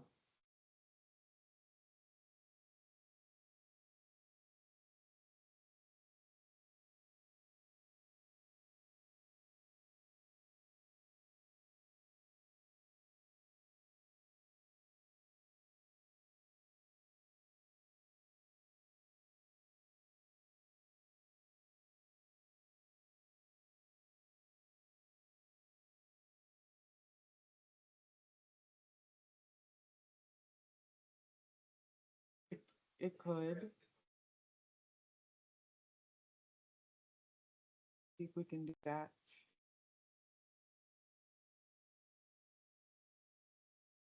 We can come back to her if you like. Yeah, let's proceed because Okay. we have a lot of other things to get to, and hopefully she can come back or submit a public comment virtually in writing.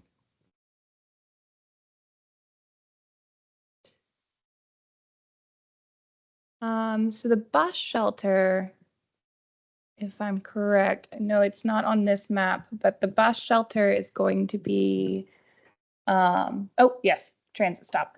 So the bus shelter is still at the top of the intersection. Is there a reason why, I know at our final SPRC meeting, we had discussed the possibility of moving it towards just before South Garfield Street. Is there a reason why the applicant chose to keep it at the top of that intersection?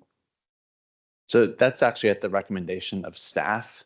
It is preferred that the bus stop be there to better facilitate the bus routes that currently serve that stop. Again, as I mentioned before, they do make the right turn there. That is their preferred location. And again, that's to serve the ART bus routes along that street. Okay. I know I expressed this in the SPRC, but I'm incredibly concerned about the fact that 24th Street is one of the most busy traveled streets in that area. And the bus stop tends to back up traffic. And I fear that with the increase in population and the increase in use that will come with the people that live in the apartments, and townhouses, that we're going to see significantly more backups on that road when it's such a vital intersection and transit corridor between Shirlington Road and Glebe Road. There's so much traffic in Arlington that goes through that during rush hours and all the time. And so I'm incredibly concerned about that. The question I do have, I believe it's for staff. Did we ever find out where the bus stop for the school buses is going to be located? So Arlington Public Schools does not publicly make that available. They try to Sure. keep that, yeah. So for safety reasons. And again, that's something that can change from year to year as the student needs So change. I respect that, but I would like to push back on the safety concern a little bit because we've already disclosed to the entirety of the SPRC, and it is public knowledge that there is a bus stop on that road, excuse me. So there is a bus stop that exists on 24th Street. And I don't know how the location of where, being that the only part of information that we're missing is like the actual location on the road. I don't know how helpful that is. And from a transportation perspective, as we look at these projects, I think it's vital for us to at least have some sort of indicator of where the school bus stops are, because that is another form of multimodal that we have to consider as a commission. The other thing that I'm concerned about is we had talked about adding a crosswalk across 24th Road, where the entrance for South Garfield Street is, as an alternative to the concerns that the SPRC members had about vehicles making a left turn from 24th Road South onto South Garfield Street. Is there a reason we didn't add a crosswalk? This would be at the South Garfield Street intersection across 24th Road.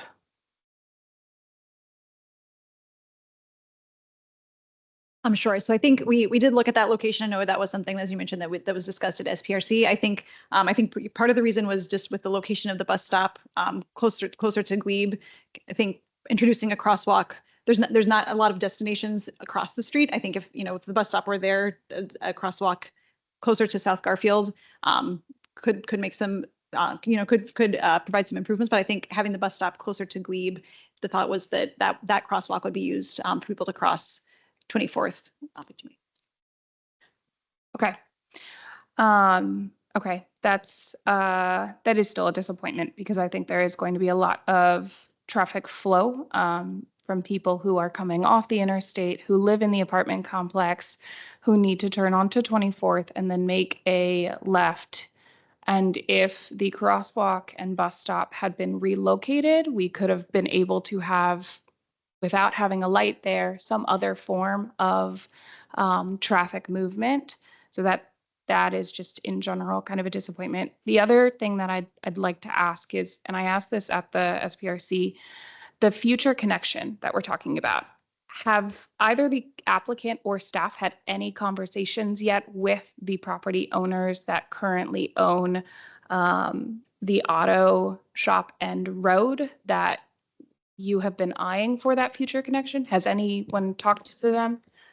So to my knowledge, there's been no conversations with them. I don't know if the applicant has had their own conversations, but at least from staff side, that's just a very long-term vision for what would be occurring here. However, again, that would be dependent on whether or not those adjacent properties were to even redevelop. And at this point, there's no timeline for when or if that would occur. So we're just making sure that the option is there for if that does occur. And no, we haven't had any private conversations either, but we have agreed in our site plan conditions to make that conveyance of property to ensure that the connection is completed if and when that subsequent redevelopment does occur, so that we can fulfill the recommendations of the sector plan and the MTP. And we're obviously willing to work with staff if and when they come forward to ensure that, if any changes are needed to those plans, we can make sure we accommodate those. While I recognize that, I think calling it a future connection is inherently flawed because it's not a future connection. It's not even in any sort of vision right now. It could happen in 10 or 20 or 50 years in the future, and it might not happen at all, ever.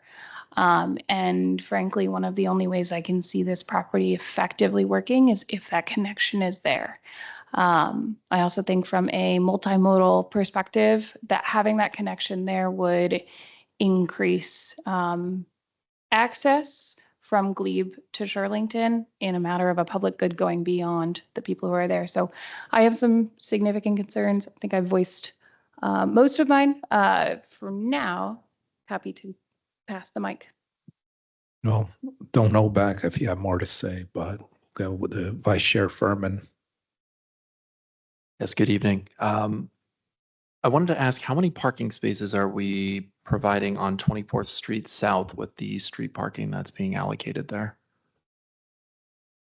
I believe it's 6. I think I may have misstated. I think I read the number wrong when I was giving my presentation. So it's 6 spaces on 24th. Got it. Thank you. Is it at all possible for us to consider utilizing some or all of that space for that art bus stop to prevent the concern that Commissioner Flores has raised of the location of the art stop, where it presently is and where it's proposed to be in the future, can cause problems with the right turn lane is then blocked. The majority of traffic, anecdotal experience, but in my experience living in the area, the majority tries to turn right onto Glebe because a lot of it's headed towards 395. If the bus stops there and it's blocking that lane, you'll end up with conflicts with people on the left turn lane, might not be able to do that at that point. Is it possible to look at that, since the number of spaces we're talking about are not a massive number of street parking spaces? So I'll speak to that. Again, the current location for that bus stop it's closer to those parking spaces that you're discussing. Part of the reason why transit prefers bus stops to be located what we call near side towards where it's located with this intersection is it's less of an impediment to traffic. In this scenario, you'd just be blocking the right turn lane, right? Temporarily, and buses are making that right turn lane anyway. Whereas further up at the intersection with South Garfield, as you go west, there's just the one eastbound lane before it splits off into the 2 eastbound lanes, the left turn lane to turn north and the right turn lane to turn right. So part of the reason for recommending the bus stop go there is it helps with the flow of traffic along the street. It also helps with the bus service because it's, again, closer to the crosswalk, closer to a signalized intersection, which is a safer condition for pedestrians to be crossing. So again, that's staff's position for why the bus stop is located where it's at. We do understand the concerns, but that is the basis for where we've been coming from. Understood. Can I clarify real quickly, though, that what I'm suggesting is that the bus be able to utilize that space out of the flow of traffic where the parking is currently being discussed, these 6 spaces, if the bus could move into that space while it's stopping. So you want it to pull out of the flow of traffic? Correct. So that does present some challenges from an operation standpoint, because then the bus has to get back into the flow of traffic. I know it's less ideal for drivers, but it's a bit easier for the bus route itself. I would just add, if I may, obviously we defer to staff in their review of some of these traffic operations, but these are issues, both this and Commissioner Flores, I should have responded to your comments as well. Yours about the location of the bus stop and the location of the crosswalk. We are certainly open to changes. This is what we've proposed in line with the staff recommendations, but we obviously want to take your feedback, and if there are changes that this commission think would make things operate in a better way, we can certainly look at those as well. And then one follow-up question I had concerning the APS bus stop. Is the applicant open to, and I don't know what our Arlington policy is on this as well, but is it possible for the location of that bus stop to potentially be on South Garfield Street instead of on 24th because of, the likelihood that there'll be a lot more children living at this location now than there are presently, obviously with the different purpose of the property, and then taking it off of the main road, as long as the bus could then in theory turn around at the circle and then go back out onto 24th Street. This would be, especially if we're talking about at the elementary school level, students that are going to Drew. I think this is close to the walk zone, but certainly for the high school and the middle school children that are at this location, is that something that, is possible to do? We're absolutely open to it. And one of the things I thought that was interesting that was discussed at SPRC is the ability of kids who may be waiting for the bus to be able to be in and around that open space on the west side of the site and really activate that and use that as a nice place to wait. So absolutely, we're open to it. I confess I am ignorant as to APS's decision-making process on that point, but we're certainly open to it if that's a place they'd want a bus stop. Excellent. Thank you. Commissioner Wayne, tell me. You have a couple questions. I'm assuming that the new streets will have have a permanent public easement. Yes, we've agreed to that in our site plan conditions. Okay, great. I just wanted to confirm that. Second, has this been coordinated with VDOT so that what you're doing along Glebe Road, they're okay with, that it has their approval, or is that still to be determined or negotiations? So we have coordinated with VDOT. They typically we'll review the plans in further detail, kind of post approval as part of their review process. And I'm sure if you want to speak to it further, but we have had preliminary discussions with VDOT, but they typically don't provide approvals at this stage of the process. The reason I'm asking is if you look at the interchange, where supposedly VDOT's going to be redoing, right at the end of your property where VDOT starts, there's actually an extra lane than when the interchange was built, that it looked as though VDOT wanted Glebe Road to be way wider going north, north of the interchange.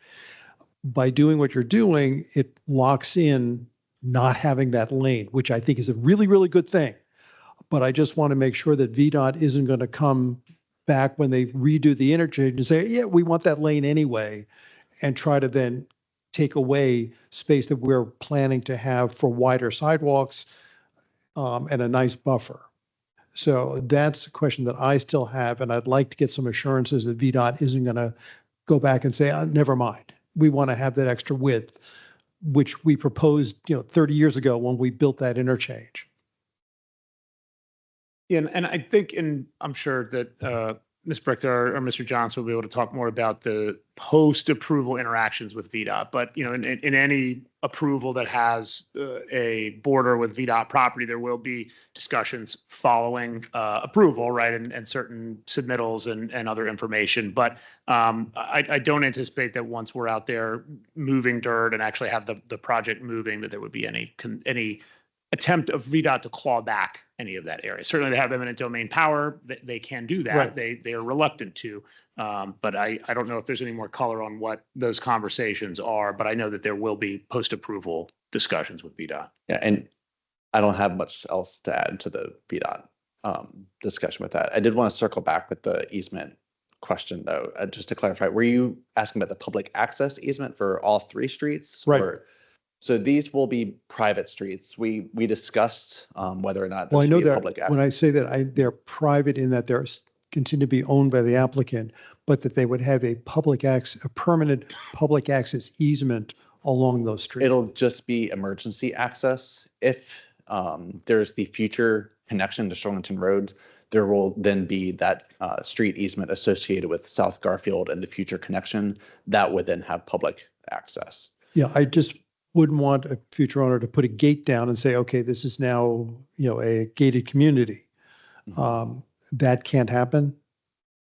They would still need to be able to allow to have the emergency access. But again, we're not conditioning there to be a public access easement because this is really just serving at least 2 of these streets are just going to be serving the property. We wouldn't be allowed to do that, and we'd be happy to agree to any condition to ensure that doesn't happen. Okay, because I want to make sure that Absolutely. that's there. Absolutely. Okay, and as far as the traffic on 24th, clearly that's a concern for the neighborhood. Looking at it and looking at the traffic studies, which say an extra 74 vehicles an hour coming along that street, given from what the current use is right now, and given the really bad place where the entrance and exits are for this hotel, both on Glebe and 24th, I mean, it's probably the worst places you could have put entrances. I think having all the traffic go through Garfield is actually a way big improvement for both safety, accessibility. I think that's personally, I think that's the right move. And I think an extra 74 cars an hour, that really means a car like every 50 seconds or so, averaging. That's really not going to be noticed on 24th as far as I'm concerned.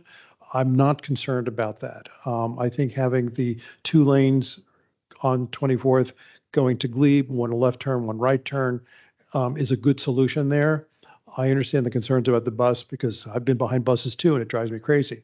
But I know that 2 things. One, it is county policy to have buses at the intersection for any number of good reasons, and never having pullouts. In fact, there are pullouts that are no longer used by the buses because it slows the buses down. And it's a safety issue. So anywhere you see those pullouts, it is no longer a bus stop. It was built to be one, and they're not used anymore. I can show them on Langston Boulevard because they slow buses. And they just are bad for operations, and would rather have the buses go faster and slow the cars down. So anyway, those are my comments. Thank you. Thank you. Anyone else? All right, then I have a question for staff. What we've kind of discussed the bus stop already, but what about the mid-block crossing? Because you had a new townhouse development happen across that street within several years. Was it maybe 4 years ago or so? You're going to have 531 units here. You have the Lomax Church, so you're going to have at least on Sunday pedestrians walking back and forth across the street. It's a pretty long stretch without a crossing. What is the logic for not having a mid-block crossing? So there's certain circumstances when we start to consider the mid-block crossing. The priority is having people cross at the safer locations where, again, it's signalized. There's the traffic's more under control there, especially given that 24th South and South Glebe are both arterial roads. So that's another condition or factor rather that we look into. Plus there's the speed, and then we ultimately look at whether or not there's pedestrian generators such as schools or libraries nearby or commercial centers, as well as pedestrian traffic. And in this instance, the factors just aren't necessarily there to support a mid-block crossing. It's there to start considering it, but not there to justify putting it in. In addition, I will note this is still public right-of-way. So if in the future the county does come back and decide that we really do need that mid-block crossing, we can put that in. It's something that, again, we retain that option in the future. But again, the priority would be shifting to a safer condition where people can cross, where it's signalized and traffic's more under control. Thank you. Mr. Whitmore. I would just add to that, Mr. Chair, to Mr. Johnson's point, if there was a desire to have some kind of a condition that we would come back a certain amount of time after occupancy to essentially talk with the county, show them what these numbers look like, show them what the occupancy and use looks like, and see if those circumstances changed things such that it would warrant a mid-block crossing, we'd be happy to agree to that. Thank you. And just to clarify, question Commissioner Lantelmi had, currently the road you're building is not public easement, but if it were to connect to the other one, it would become that way, correct? Yes, the conditions that we've received from staff, and I'll go through these so we can talk about them.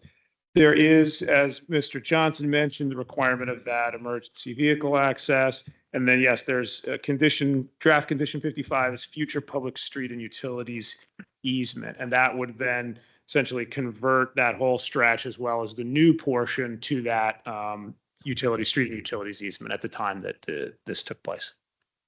Okay. Thank you. Any other questions online? I don't see any hands. Commissioner Flores.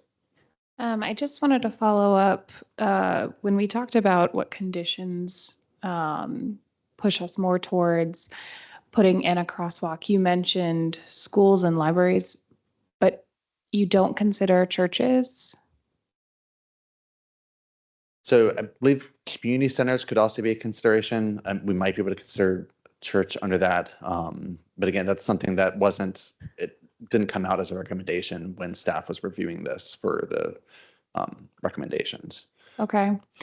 That is interesting to me because many of our churches are centers for community. They are community zones. They are community locations. They are where people gather, quite frankly, in bigger numbers than libraries, in larger numbers than a lot of other areas that you were listing off, maybe with the exception of schools.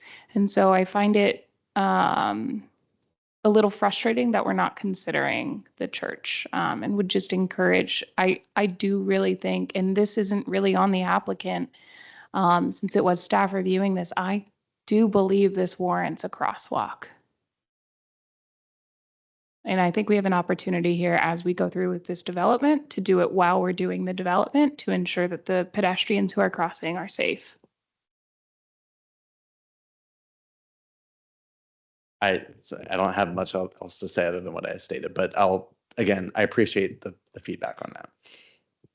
Yeah, I agree with Commissioner Flores, and I don't see the harm in a crosswalk, especially when you have such a long stretch here between Glebe and Shirlington Road. Any other questions? No. All right. So we have some resolutions to vote on, but I was a little bit confused about some of them because it looks like B concerns the Transportation Commission. I mean, is some of them more for the Planning Commission?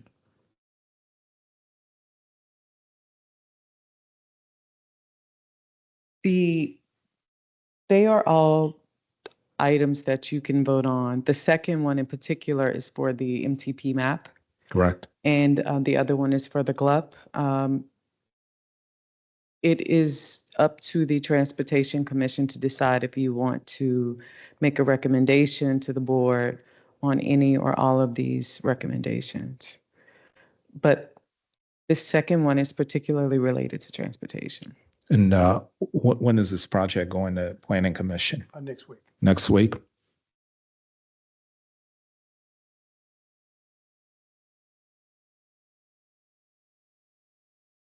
I think we're only going to vote on 2 and 3 and leave the first one to the Planning Commission.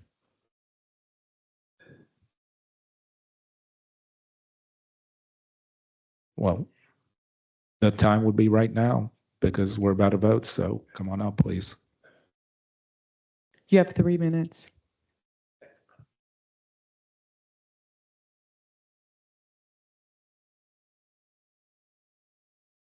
Your microphone, sir. Are we on? Good evening. I'm Frederick T. Craddock, a resident of South 24th Road. I've been there for now about 30 years, and I've seen significant growth. But I want to revisit school buses with South 24th Road. Now, what I see is 3 school buses that service that. Now, one school bus will discharge at the corner of South 24th Road and Glebe Road. The next school bus will discharge for the day school at Lomax AME Zion Church. Lomax AME Zion Church owns 2 school buses. There's a third school bus, Arlington County School Bus, that discharges right at the signpost of 2781. That is a special needs student that is discharged. So we see AM, PM school buses. Okay. The other issue I'd like to speak to about is the access with ARC buses 87 and 84. Now, the current bus stop, that bus will stop, that bus will discharge. Now, cars will move around to the left of that bus. So if we're extending by 2 cars the left turn lane, that's going to cause gridlock. That's going to be a problem there. Daily, we see gridlock. I left where I live yesterday evening at about 5:45. I could not make a left turn onto 24th Road because it was backed up from South Glebe Road right down to South Shirlington Road. So I made the right turn and then I made a left on Shirlington Road, but then there was a backup right as we make the bend where we see the new St. Timothy Church. So that backup started at the church and it extends right to 4 Mile Run in South 24th Road. So I think we have to take a closer look at the traffic flows because we also have to take a close look at the type of traffic there. We have Vulcan that has a Cement factory there. They are the current zoning, which a number of my residents would not like to see change, that like to keep it serviced. We have many service vehicles all day moving through South 24th Road. So I think we've got to take closer looks at what we see now as the traffic flow and then how we propose maybe 6 spaces on that, that right side or going west. So I think those will be problematic, and we've got to take some measures to reduce the crowded street that we have. And then, you know, with traffic, that can bring danger to pedestrians as well. But again, we've got to look at, because again, the school at Lomax AME Zion Church, that's a vibrant school. They own 2 smaller school buses, and we also have discharges, you know, for those high schoolers that go for the evening program at Lomax AME Zion Church. All right. Thank you. Thank you, Mr. Craddock. Your presentation made me come up with one question that I forgot regarding the traffic signal optimization. What exactly is that? How is that gonna, like, what are your estimates in terms of how do you expect it to improve traffic flow? What are your expectations of it? So that can help accommodate the new traffic from this proposal. It won't solve all the problems that are there today. It's just to better optimize the signalization to match the new conditions. I mean, that's stating the obvious. It's saying that it's basically, it's a fancy way of saying that the infrastructure that's there can accommodate what's proposed. Okay. Yes, please. Sure, I can explain just a little bit more. I think we looked at that intersection carefully, and as we noted, it's a complex intersection with, I won't nerd out too much on like just all the signals jargon, but it's got the offset intersections. It's got to be split phase. They can't both operate concurrently. So we did look at just, you know, even minor adjustments that could be made to the green times for the various approaches to, again, as Mr. Johnson mentioned, to alleviate any additional trips added to the intersection as part of this site. Again, as he mentioned, we can't change, you know, everything happening on Glebe. There is a significant amount of throughput, but we did look at ways that we could try to balance things a bit more for the various turning maneuvers there in particular, to try to minimize queues and delays as much as we could. And during your modeling, like, what did you come up on? Like, how many more vehicles were you able to get through there? It's more just really getting it kind of back to what it is. I think just, you know, adjusting things so that we're kind of maintaining the current condition. I think. Okay. Yeah. All right. Thank you. Any other questions, comments? Commissioner Forrest. Your questions have led to more questions for me, and they're more for staff, but, or let me make sure I understand this correctly. You guys are providing the signal optimization, or did staff drive it and you're providing the funding for it? Who should I ask about technology? Well, I can let you know. So we looked at that as part of our study. Okay. And so the county does, they operate the signals. So that's kind of a recommendation that we make as part of the study, is that we think there's, you know, adjustments that could potentially be made to optimize the signals. And then it would be, the county would actually implement those timing changes. And it again, it's timing changes. So it's adjusting the network and the timing at the signal. Okay.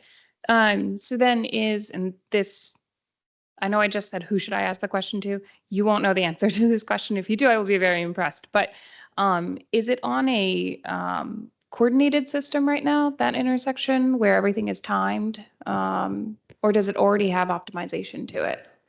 That I can't actually get into the specifics of how those signals operate today. I'm sorry. Okay. The reason for my questions is that I believe some of the traffic is due to flaws already in the optimization. And the reason I'm bringing that up, which is almost what you've already said, but if we're going back towards now as a goal standard, I don't know that that's the best.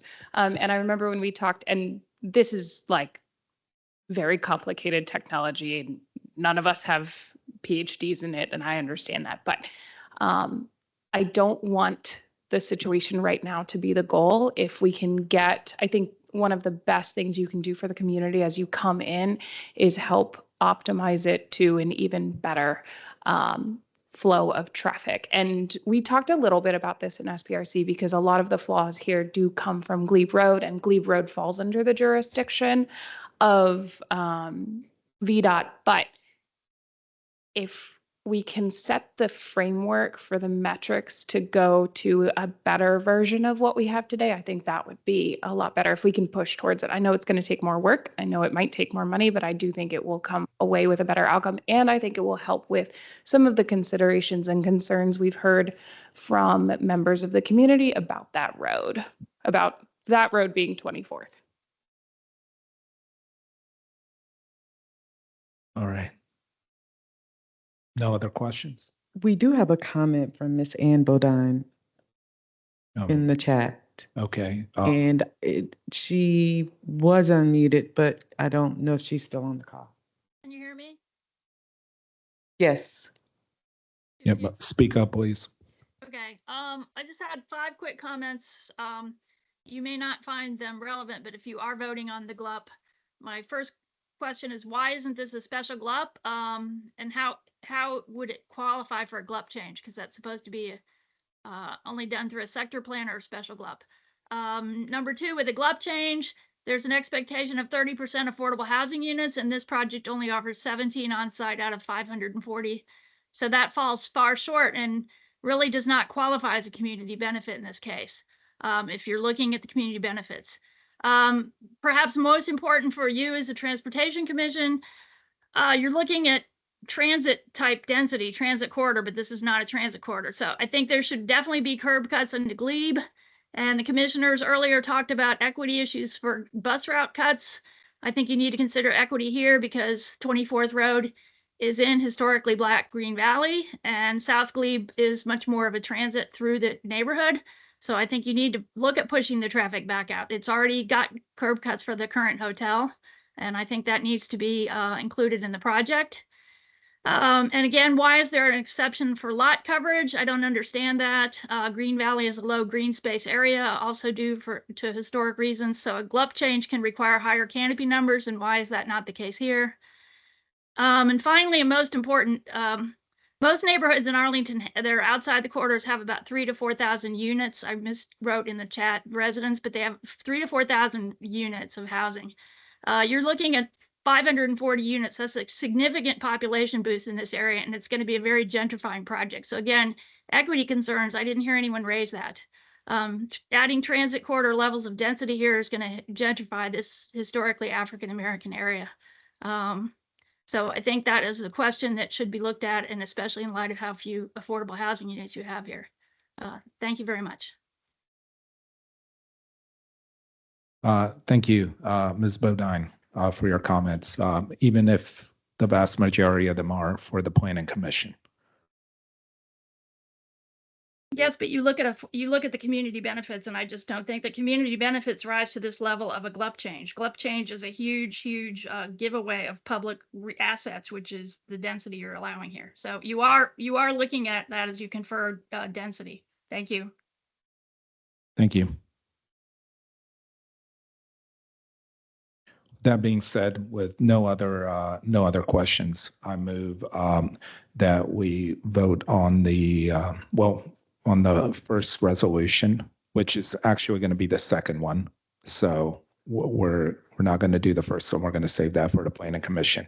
And that resolution reads to amend the Master Transportation Plan map to add a new segment of South Garfield Street, new segment of 25th Court South, and a new street titled South Fillmore Court as on the attached map. Can I get a second for that? Second. Thank you. Any discussion of this motion?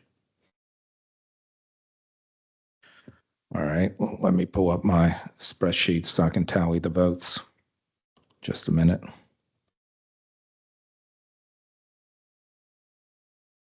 Just a minute. Sorry.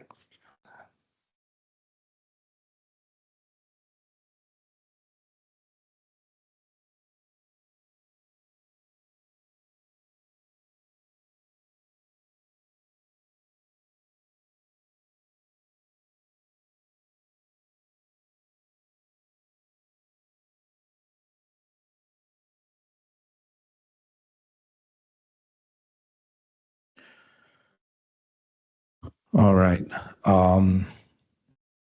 Commissioner Forrest. Aye. Second.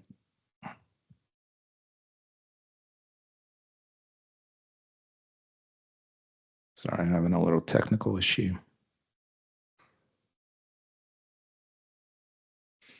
Commissioner Furman. Aye. Commissioner Hussain. Aye. Commissioner Lantelmi. Aye. Commissioner Ludlow. Aye. Commissioner Mendelson. Aye. I vote aye. Commissioner Shannon. Aye. Commissioner Theo. Aye. I think that's it. The ayes have it by unanimous vote. Moving on to the second resolution. To adopt the attached ordinance for SPOA 23-0053 of SB number 111 to permit the construction of up to 531 residential units with modifications for additional density, lot area per unit, lot coverage, reduced residential parking ratios, required loading spaces, density exclusions, and other modifications necessary to achieve the proposed development located at 2480 South Glebe Road, subject to the conditions of the attached ordinance. Second. Okay. And before we vote on that, one thing that I should have said earlier, perhaps before we got to this, this project is far from perfect, given that it's in a pretty difficult spot. It is not as transit rich as some of the other parts of Arlington. It abuts and on ramp and an interstate. A lot of the surrounding roads are controlled by VDOT. That being, there will be an increase in traffic. That being said, I think take a look at some of the things that the applicant has done is they're asking for fewer parking spots, so they're trying to reduce the car-centric nature to an extent of this site. There are over 240 bike parking spots. So it's nice when we get a project that's right on top of a metro station that will not be impacting the surrounding roads as much. But unfortunately, not every site in our county is like that. And what we can do is just judge this as transportation commissioners on our guiding strategic documents, the master transportation plan and the sector plans. I don't want to comment on the housing, on the affordability aspects of it. I mean, we all have our personal opinions of it. I personally think that it's welcome that we're getting 531 residential units, given the way housing costs are rising here, but that's not our purview. So using the MTP as a guiding document, we have fewer parking spots requested than what the county's mandating. And we're setting the ground for greater block porosity with the new road that, I mean, is outside of the control. Some of that's owned by the federal government, I believe. Who knows? That might be up for sale sooner than expected. But we're hopefully that will be redeveloped, and we're going to have more block porosity, taking the load off 24th Street. So while it's far from ideal, in the grand scheme of things, I commend the applicant for making an effort to reduce the car-centric nature of this project, despite the parking ratio of above 1.0, and for being willing to work on potentially in the future on a mid-block crossing or to work with staff to further improve this. So I don't know if anyone else has anything else to say, but Meg. Yes, you might have to guide me through the procedural process for this, but I would like to propose that we amend recommendation number 3, the second one that we are voting on, to include a pedestrian crossing now. I think we've heard from multiple individuals who live in the area, and many of us on the commission have driven in the area.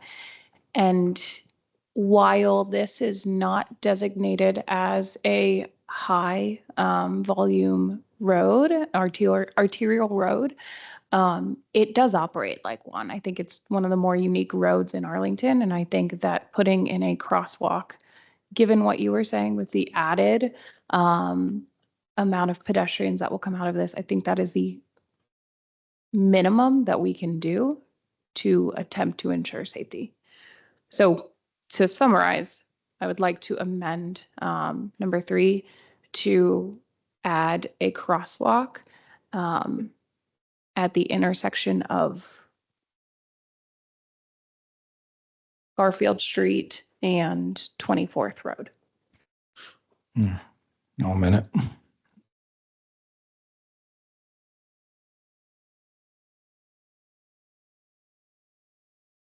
I'm looking at the language of the resolution to see where to insert that. Maybe right after required loading spaces.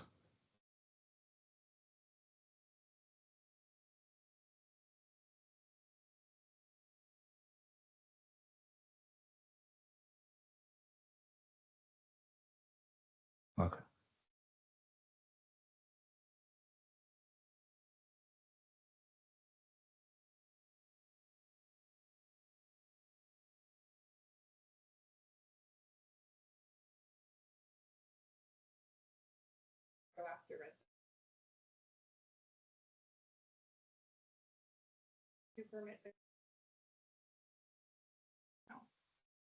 I think it needs to go after residential units so that it says to permit the construction of up to 531 residential units and include the addition of a crosswalk at the intersection of South Garfield Street and 24th Street.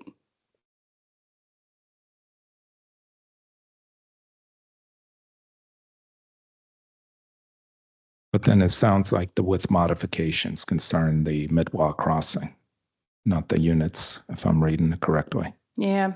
What about width modifications for additional density, including mid-walk crossing, and then continue with the rest?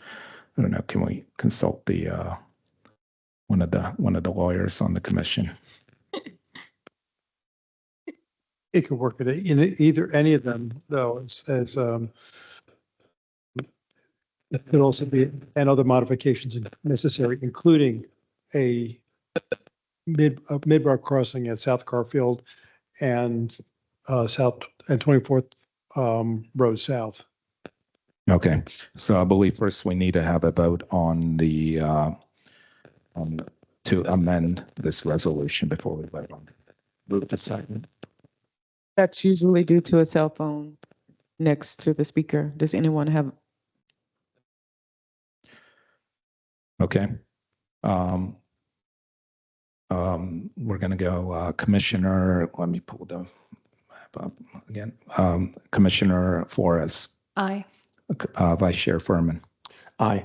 Commissioner Hussein. Aye. Commissioner Lane-Telmy. Aye. Commissioner Ludlow. Aye. I vote aye. Commissioner Shannon. Aye.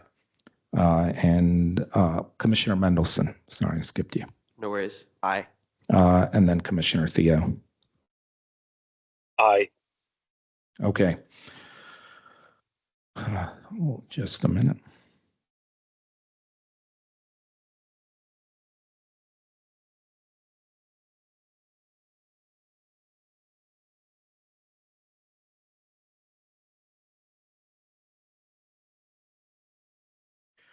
All right. So the new resolution reads as to adapt the attached ordinance for SBLA 23-0053 to permit the construction of up to 531 units with modifications, including a mid-block crossing on 24th Street for additional density, lot area per unit, lot coverage, reduced residential parking ratios, required loading spaces, density inclusions, and other modifications necessary to achieve the proposed development located at 2480 South Glebe Road, subject to the conditions of the attached ordinance. All right. Seconded. Great. Commissioner Flores, Aye. Vice Chair Furman, Aye. Commissioner Hussein, Aye. Commissioner Lantelmi, Aye. Commissioner Ludlow, Aye. Commissioner Mendelson, Aye. Commissioner Shannon, Aye. and Commissioner Theo. Aye. And I also vote aye. Okay, that concludes that agenda item. Thank you all for coming and presenting.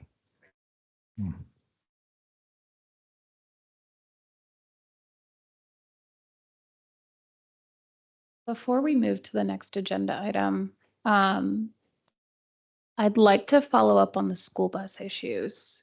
I don't know what the procedure is because it goes beyond Arlington County Board and into the school board, but I think it is a massive miss that we as the Transportation Commission do not have access to that data and insight. And maybe it's a recommendation that SBRCs start to engage with the school board to help guide the placement of buses.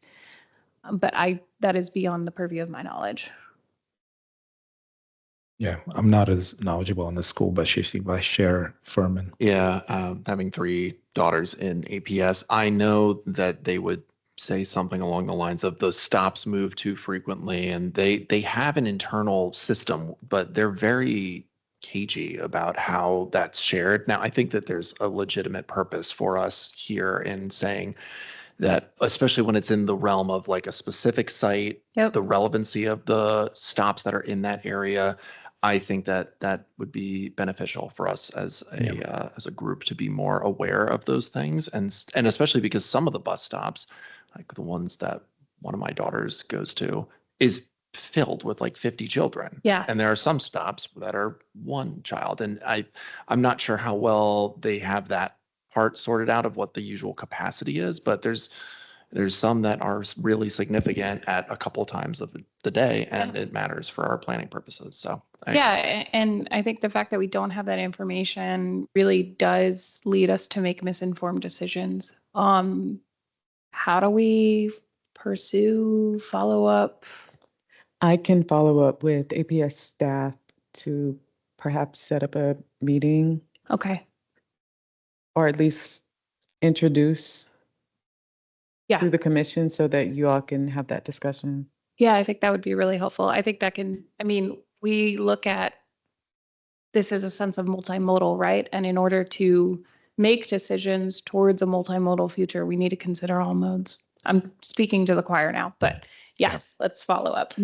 And I'll just throw one last very quick thing about this. One of the things that's being discussed in the Arlington Transportation Future discussions is, does it make sense long-term for us to be operating 2 separate transportation systems, which is the norm here in the United States, that we have school bus systems and we have public bus systems. There's been some discussion of, would it make more sense to distribute resources, especially at like the high school level, toward better augmented art service that takes care of a lot of these school bus services. So just something to put on everybody's radar, and I'll plug that, make sure you're putting in your input on that. Yeah, I understand the security issues, but it's not like a big yellow bus is discreet and people aren't going to know where it stops. So it's kind of obvious where a school bus is. Yeah, it's also, when you're talking about a street segment, the length of 24th Street, the fact that they can tell us that there is multiple bus stops, and staff can tell us that there is multiple bus stops, but like we can't know if it's in the more dangerous spot or the less dangerous. It's difficult to make decisions. I agree. Thanks for bringing that up. Real quick, can I add on? Yes. Yeah, I just wanted to add on to Commissioner Furman's comment about the two systems discussion. One, in recent news, actually, Alexandria is starting to phase out their school buses for high school students in terms of having them ride their local system, which I think is definitely like a good choice from an operations and efficiency standpoint. But two, it's also just very frustrating with the way that like APS doesn't really publish any info at all.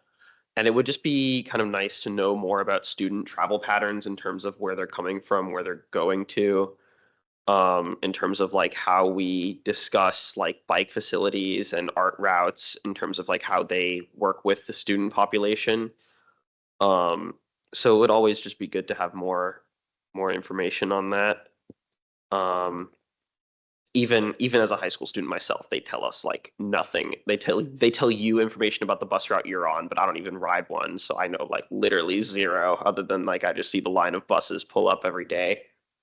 But yeah, it would just be nice to know more from APS. And they are publishing this information inside of an app for parents now, where the bus is. So there's some public availability. So I think it may be just we need to make the right connections, and then we can get more of this information. I'll reach out to APS Transportation.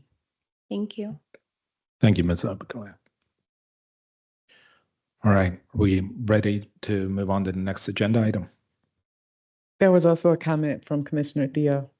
Oh, sorry, I missed that. Didn't see the hand up. Did he put it in the chat?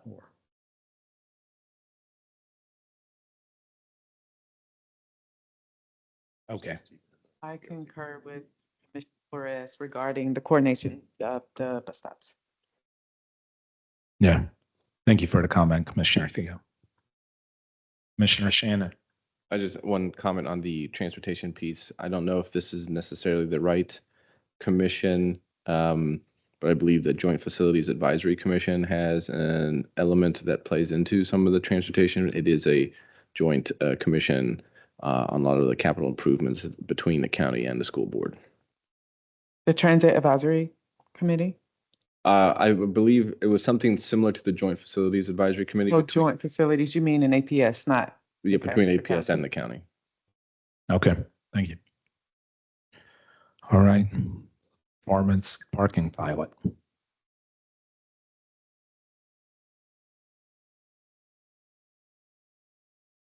Make sure I'm sharing the right thing. Ooh, this is looking promising.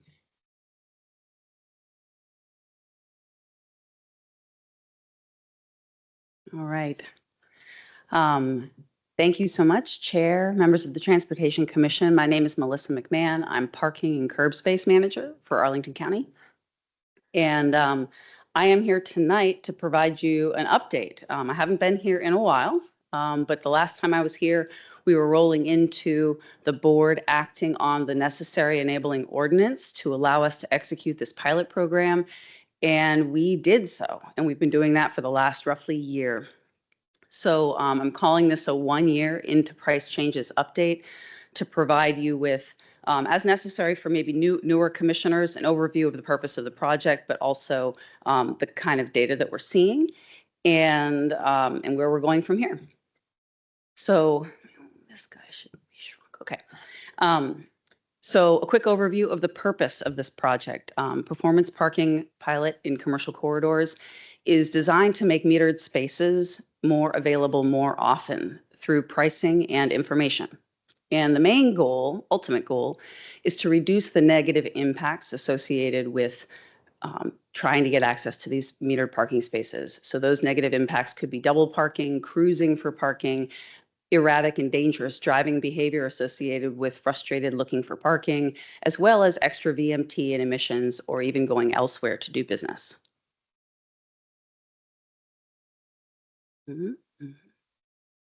Sorry, trying to advance. I'm struggling. Okay. The technology behind this project, we've got what we did essentially in the first year of our effort was we installed sensors in all of our metered parking spaces, and we had to delineate the spaces to do that. So there's one sensor per space. They are connected to gateways mounted on primarily traffic signal poles. And those gateways communicate sensor data to the cloud so we can analyze that data 24/7, 365. Ooh, I didn't press that button. So We have about 4,600 of these sensors out in the community today, and the project area is basically our Roslyn, Ballston, and Richmond Highway corridors. So some highlights of activities over the past year before I get into data. We have executed 5 price changes, the most recent of which was actually this past Monday. And these price changes have changed the look of our price profile across the community. And I'm just providing one example of a slide in our price change packet. Each time, which is quarterly, that we've implemented this, we have published a complete packet with maps showing people where the prices are, like basically what's happening on each street segment. So this shows you what you can see today, which is that if you go on our site, you can pull up the packet for that has maps like this for every neighborhood. And the legend is telling you what the colors mean as far as the range of price you'll see there. And this is also by time period, because when we do these change recommendations, they're as tailored as we can make them to where there is too much parking activity. So what I mean by that is we're only recommending increases when the occupancy is over 80%. We've got good data. We've got decent compliance. We'll talk about that a little bit later. And only for that peak hour effective time. So if we've got a peak hour window with very high occupancy, we're not changing the price across the entire day for those meters. We're just changing it in that time. So you can see this example is where we are tonight, the courthouse neighborhood. And starting at 9 a.m., there's one set of price profiles on the street. Come midday, some blocks become a little more expensive because they're more heavily utilized at that time of day. And come evening, there's yet another profile. But what I want to also call your attention to in this particular drawing is that in all of our neighborhoods, there really is still a variety of prices on the street at any given time. So some spaces that might get a lot more expensive are not that far away from spaces that are still relatively inexpensive, and in some cases where we've lowered the price. And that's because those spaces are not as well utilized. And as a general rule, we've been lowering the price on block faces that are under 40% used. This is a distribution of rates that you can see today on the street. And what I mean by that is that when we started this project, we had almost every metered space roughly $1.75 an hour for all the hours that we meter. Today, you can see there's a much wider range of prices on the street. And these, it's a little bit tough to graph a count like this because, as I said, there's different prices at different metered hours, but this is saying that we've got still 55% of our spaces are 175 at some point during their metered hours. And around that 175, we've pushed out other options. So now we have spaces at 150, spaces at 125, and spaces as low as $1 an hour. And we also have ones that have gotten more expensive, and we have a little more expansion in that direction because in these corridors we have more heavily utilized parking metered space. So today we have some spaces that are as expensive as $4.25 an hour during those peak hours.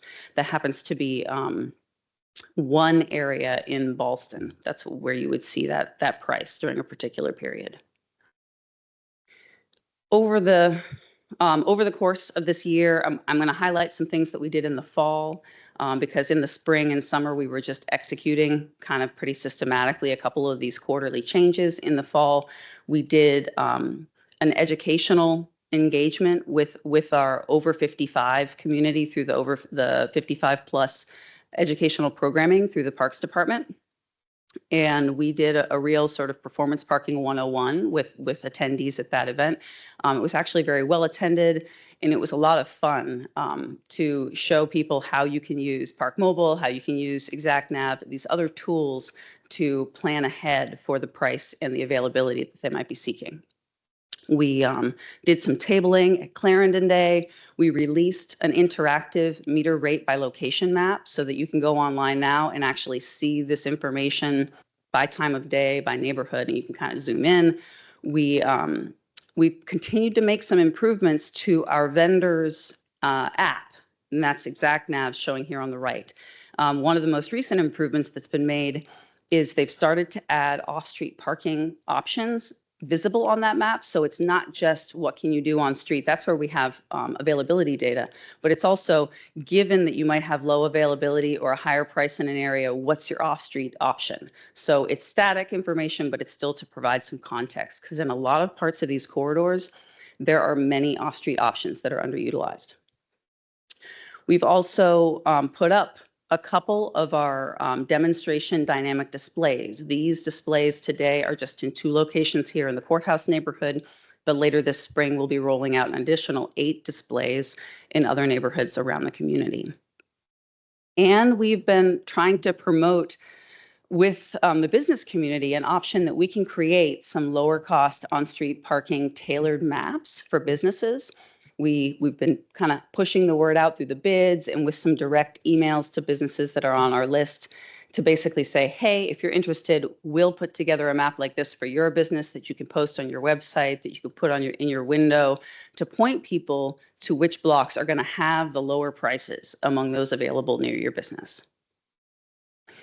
In November, we held a coding event. So this was an event we put the word out through the university community and out through the sort of hacking community of the region.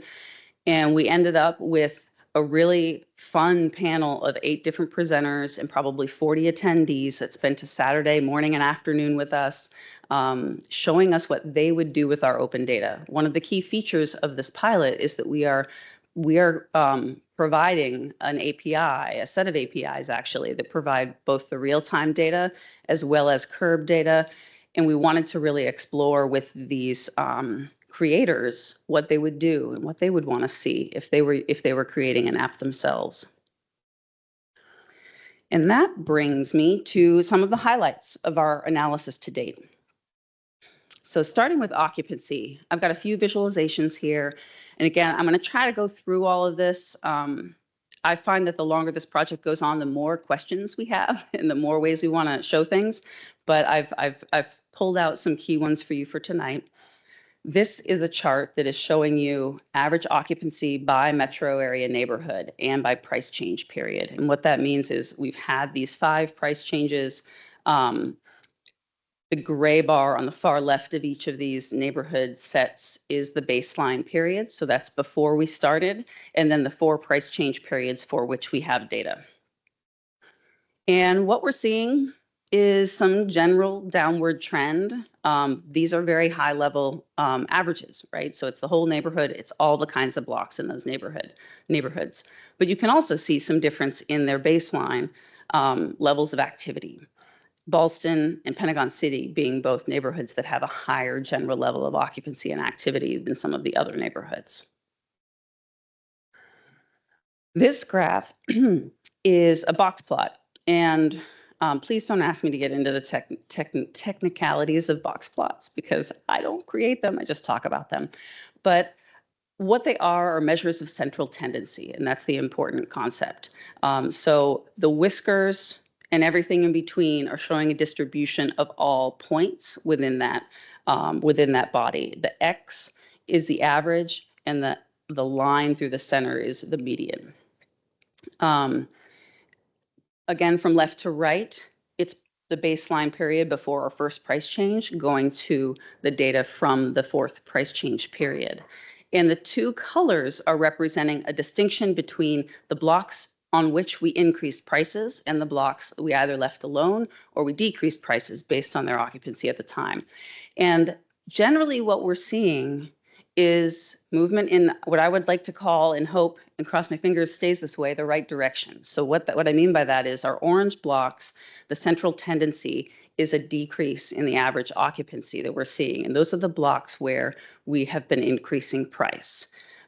It's expected that the big blue box plots are going to move less consistently and less dramatically because less is happening to them. Those are blocks that have either not changed or perhaps we did decrease the price. So that's what this one is talking about. We've also begun to sort of cut the analysis looking just at peak time. So while the prior 2 images were about all metered hours of activity on those blocks, this is looking at only the peak time occupancy by price change period for the project. And again, there is a sense of some downward tendency over the course of these periods of time for the peak activity. Here is another visualization. We've been experimenting with ways to use the geographic visualization to tell us a little bit of what's happening on a neighborhood by neighborhood basis.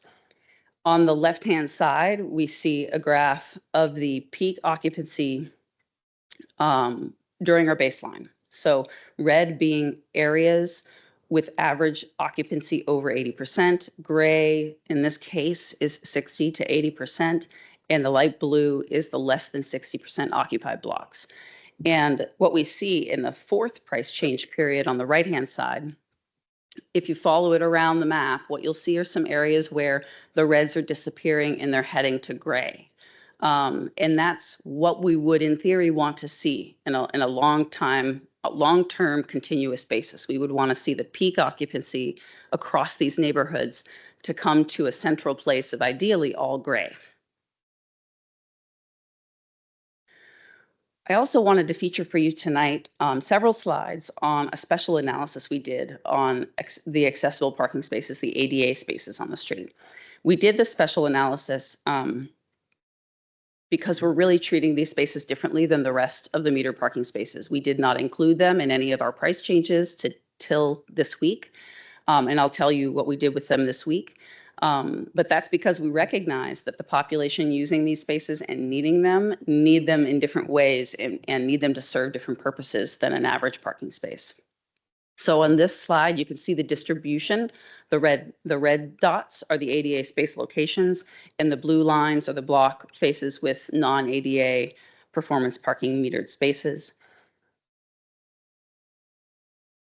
This chart is representing the average occupancy of ADA as compared to regular spaces in each of these neighborhoods. So what we're seeing is averages by neighborhood. Ballston, for instance, 73% average occupancy during this entire roughly year time window. In that same neighborhood, those ADA spaces were averaging 41% occupied. So what you see as a general trend is these are much less occupied than the regular parking spaces. And the main message that's important for this project is there's no reason to increase the price for these spaces. They're not overoccupied. What it turns out is, and actually I'll feature this real quick too. This is also just a comparison to show that the use patterns by time of day are very similar. So the people using these ADA spaces are going out to do their errands, to go to lunch, to have a doctor's appointment or whatever it is in the same, almost exactly the same patterns of time as the other spaces are used. But what we did notice is as we went through quarterly price changes for the regular spaces on blocks, some of our blocks ended up with regular spaces being cheaper than the ADA spaces on the block. And so on this map, what you can see are those red dots are places where the ADA rate, having not been touched, is 25 cents to 50 cents higher than the rest of the spaces on the block. So in this price change that we executed on Monday, we did adjust those so that they are lowered and they match the regular spaces on the block, because there wouldn't be a reason to have them be more expensive. We also used a close comparison to understand relative use compared to the rest of the block. This is just a small call out to show you I would say the flow of our analytical process. In this image of Ballston, you see some red highlighted blocks where those are block faces where the ADA space is more highly utilized than the regular parking spaces on the same block.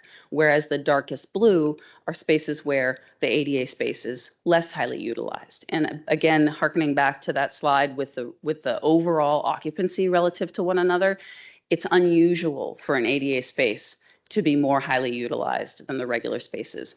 And that could be because there is a special land use draw that causes it, and it's a valid amount of occupancy, or it could be that the spaces are being abused because of how convenient they are or some other feature.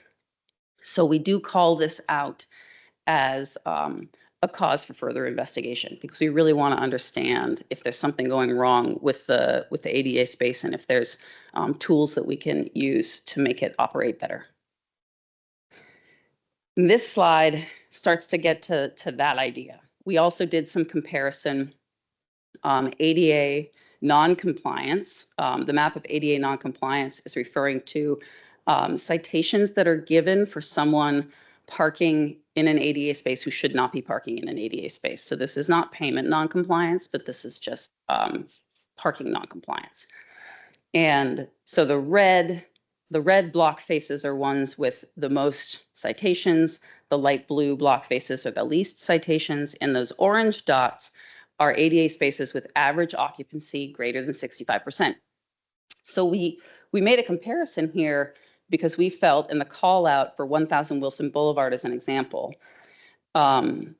that it would be important to note if there's really high occupancy and very low rates of citation, because it could be that it's just not on the radar of the enforcement staff to know that there's a problem going on. So in the case of 1000 Wilson Boulevard, these are actually relatively new parking spaces. There are several regular ones and there's an ADA one. It's had 0 citations given since these spaces were put in, and it only has 35% payment compliance, which means there's probably people using this whole block face and knowing that it's just not on anyone's radar. So we would call that out from our data to say, hey, parking enforcement folks, why don't you do some runs around this particular section and see if you pick up the pace with enforcement here, if we can bring this back into line. This section is to highlight some of our findings on another kind of special study we have been operating. So alongside the project, we knew from the start that there were concerns that by increasing the price of metered parking in our corridors, we might cause people to park on residential permit parking streets that are near the corridors. And the nature of the RPP program is that there are often RPP regulated blocks right next to areas of high demand, because that's what they're trying to prevent. So we designed a study from the outset that would let us compare the occupancy over time on nearby RPP segments, those are the ones that are in red, to track whether we're seeing any trends or change in their occupancy that would indicate there might be an overspill activity happening from our performance parking street segments. Those are the ones that are marked in blue. And I know this is just a table, it's a lot of numbers, but to help you navigate, on the left-hand side are all of those segments by their names. The second to left column is the baseline period before we started changing price, and it goes forward: first price change, second price change, third and fourth, as well as an overall occupancy. This is of the RPP streets. And what we're basically seeing is that there are only 1 or 2 RPP segments that we think really need to be examined more closely, and we're going to continue to track this all the way through. But there are only 1 or 2 segments that indicate there might be something funny going on. The red one highlighted, North Utah Street, there was always something funny going on. So it was already at 89.9% average occupancy at our data collection prior to the start of our project. And it really hasn't wavered from this very high level, and it's gone up a little bit, but it was already problematically well occupied. So we've drawn attention with our ongoing conversations with parking enforcement. There might be an opportunity to do some targeted enforcement there, because there might be people abusing RPP passes. There might be people who are just parking there regularly who shouldn't be. The other one I'll call attention to is North Wakefield Street. And you can see the trend here, starting at the baseline of 60.9% occupancy, which is a pretty healthy place to be, but coming up to, in this fourth price change period, an 87.5% occupancy, which is quite a bit of a cumulative change, with an overall average for this entire project period of 74%. So this is one where we would want to go look, see if there's an indication that there's more non-RPP permitted parking happening on the street. And that, again, is something that could be managed by way of a combination of enforcement or potentially adjustments to the meter rates on the streets near this particular street. But all these other segments, there's either no trend or some of them trend down. That's what the green ones are highlighted. Those are trending down. And they're all operating within a totally acceptable level of occupancy. And I think this might be my second to last section. I want to highlight that a special thing about this project is that we do have support by a VDOT separately funded third-party system optimization effort. And that's a fancy way of saying there's a team that I don't supervise and I don't pay who are looking at our project data and other sources of data they are collecting to help us figure out if our project is working or not, if it's having any of the impacts based on our project goals. So their study, different from ours, is study site-based. So by and large, you would hear my team and all the work we do is analyzing all the data across the project, all of our segments, but they're focused on 20 street segments that are very specific areas. They've installed camera technology to track double parking activity, and they are focusing on the sensor data and other types of data, intercept data, that are focused around those study sites primarily. With one exception, that they have a really cool Happy or Not survey instrument that they're using that is more broad sweeping than that. And they provide quarterly analysis. They conduct quarterly analysis of our data, and they provide us access to a memo summarizing their quarterly analysis. And we meet periodically so that they can tell us what they're seeing, and they can provide advice on where they think there might be weaknesses and what we're doing in order to achieve our goals. I've pulled out from their most recent quarterly analysis a few tables to just highlight for you some of the differences between what they look at and what it's showing us compared to some of those slides I showed you earlier. So again, the study sites, they've got them labeled here on the left-hand side. Our first goal, parking should be easier to find. And we're all measuring this based on occupancy. It's easier to find if there's more availability and less occupancy. And based on their study site approach, the difference between the baseline period and the third quarter analysis that they did showed a real mixed bag. Some sites have more occupancy, some sites have less occupancy. So there's no clear trend across the particular study sites they have. And this is, again, something that we see on a periodic basis, but from their perspective and the way that they're collecting the data, they're not yet seeing an overall trend that they could follow.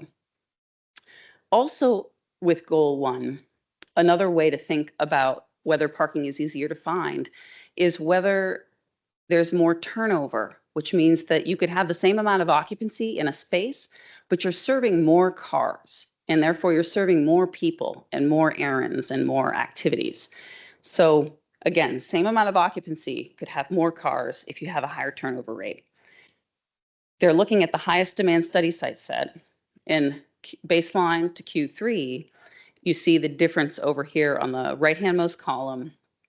And there's a lot more consistent increase in turnover. These are still potentially small numbers, but there's this sense in this particular data set, this quarter's collection, that there is more turnover happening across a more consistent number of these high demand study sites.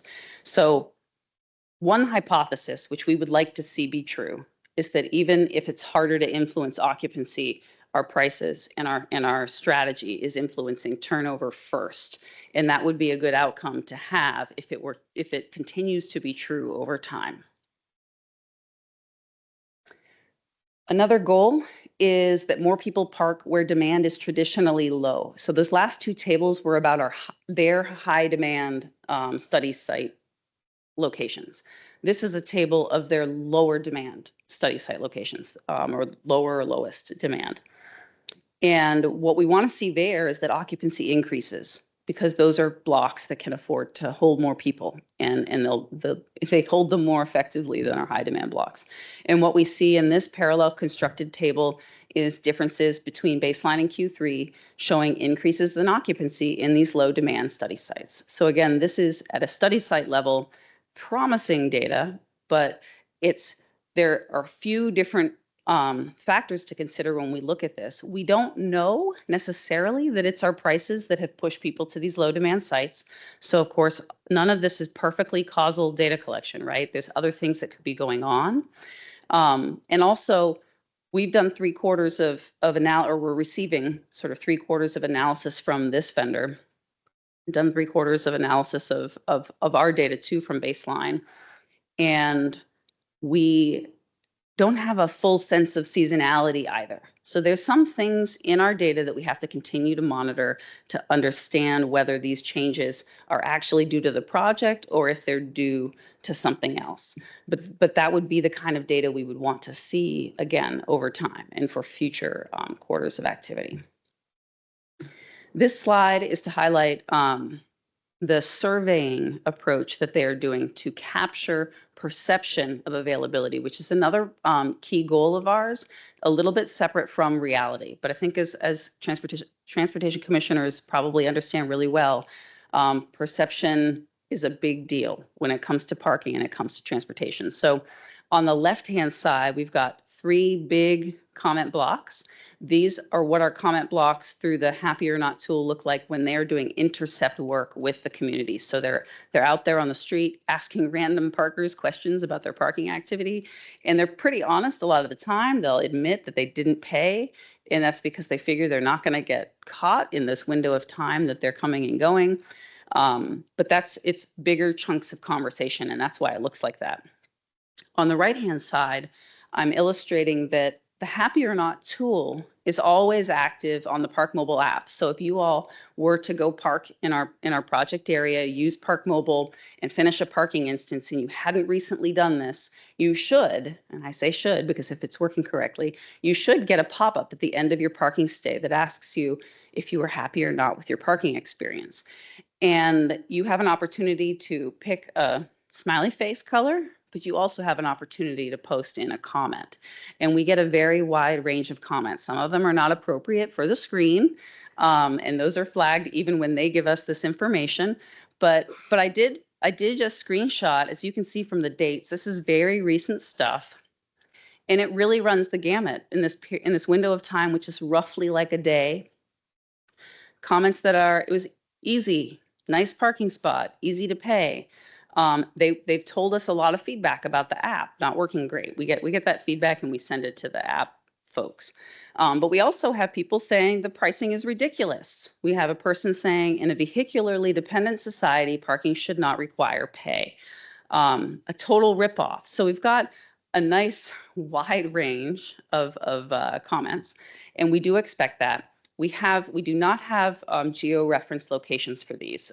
We know what corridor they are in, but we do not know if they're parking. We can assume that the folks who say it's a total ripoff are probably parking in one of those higher demand and higher price spots. But we don't really know if some of the other smiley faces are also people who parked in what we would consider a higher price spot from Arlington's perspective, but they park in DC a lot. And a lot of the comments we've gotten have been regionally comparative. People who are used to parking in Loudoun County and not paying at all, if they come here and have to pay a lot, it's problematic. People who are used to parking in DC and come here, they might not find it so traumatic. So in synthesis, some takeaways where we are today.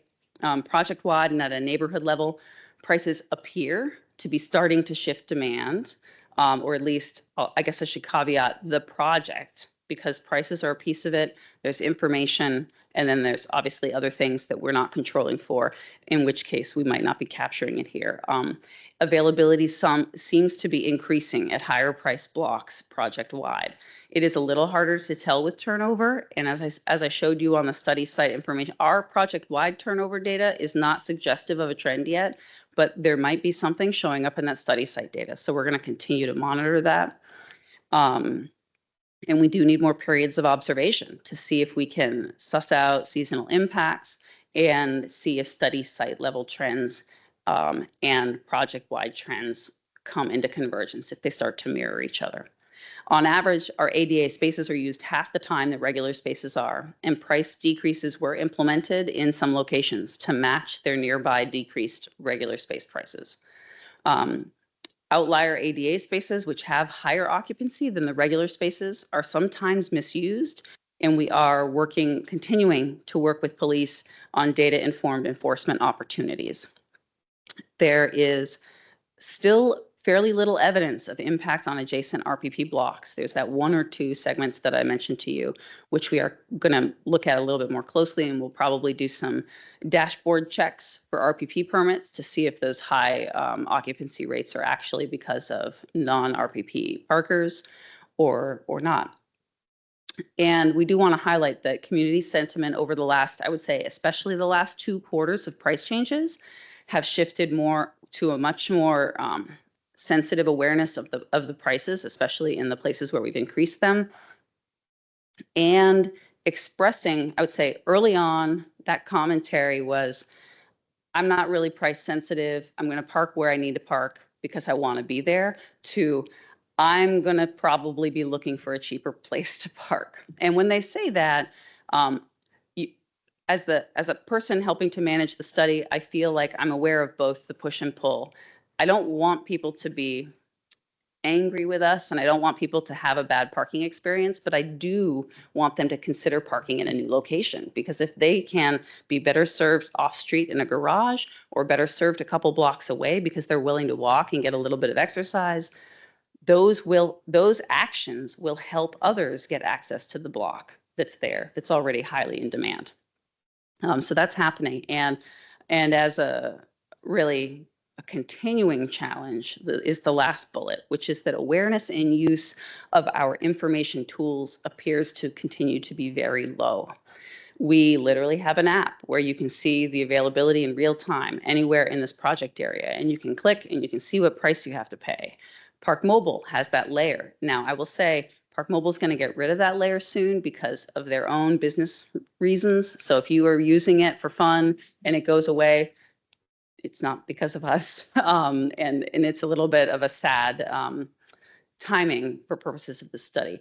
But we also have these tools online where you can literally map out the community by price. But it's becoming more and more apparent that digital tools for trip planning are definitely not in the framework for most people who are using the parking spaces. They might be used to using Google to help them navigate on a trip to drive, but they're not used to using tools to help them decide on a parking space. So we are continuing to try to come up with ways to make people aware of the new layout of price.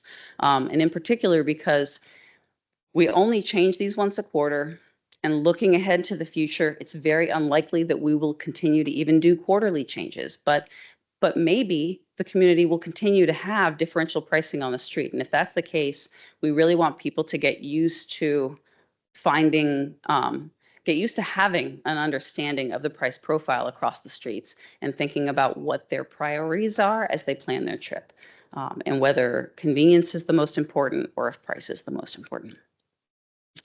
Upcoming milestones. So this season, I'm doing these 1 year in updates to several commissions and stakeholder groups. We just did this March price change, as I mentioned. In June, we would have scheduled 1 more price change. It may be the last one of the pilot period, in part because we need to get back to the board for an action on the next ordinance by February. And that seems like a long time away, but with a request to advertise period that has to happen before, and engagement with the community on not just the prices and the tools, but the actual ordinance proposal, we need to build in that time. So we will be shifting from spring, summer engagement on price awareness and tools to a September engagement on a proposed ordinance, and then moving into roughly a November request to advertise. These dates start to get fuzzy, but we need to achieve board action no later than February in order to get in before the sunset of the current enabling ordinance that lets us do this. And that is the end of my update for you. Happy to take questions or comments. Thank you very much. Commissioner Lane, tell me. Yeah, I have a couple of questions. First off, have you been studying the amount of traffic? Because I've read high cost of free parking, and one of the things is that apparently a huge amount of traffic is just people circling looking for parking.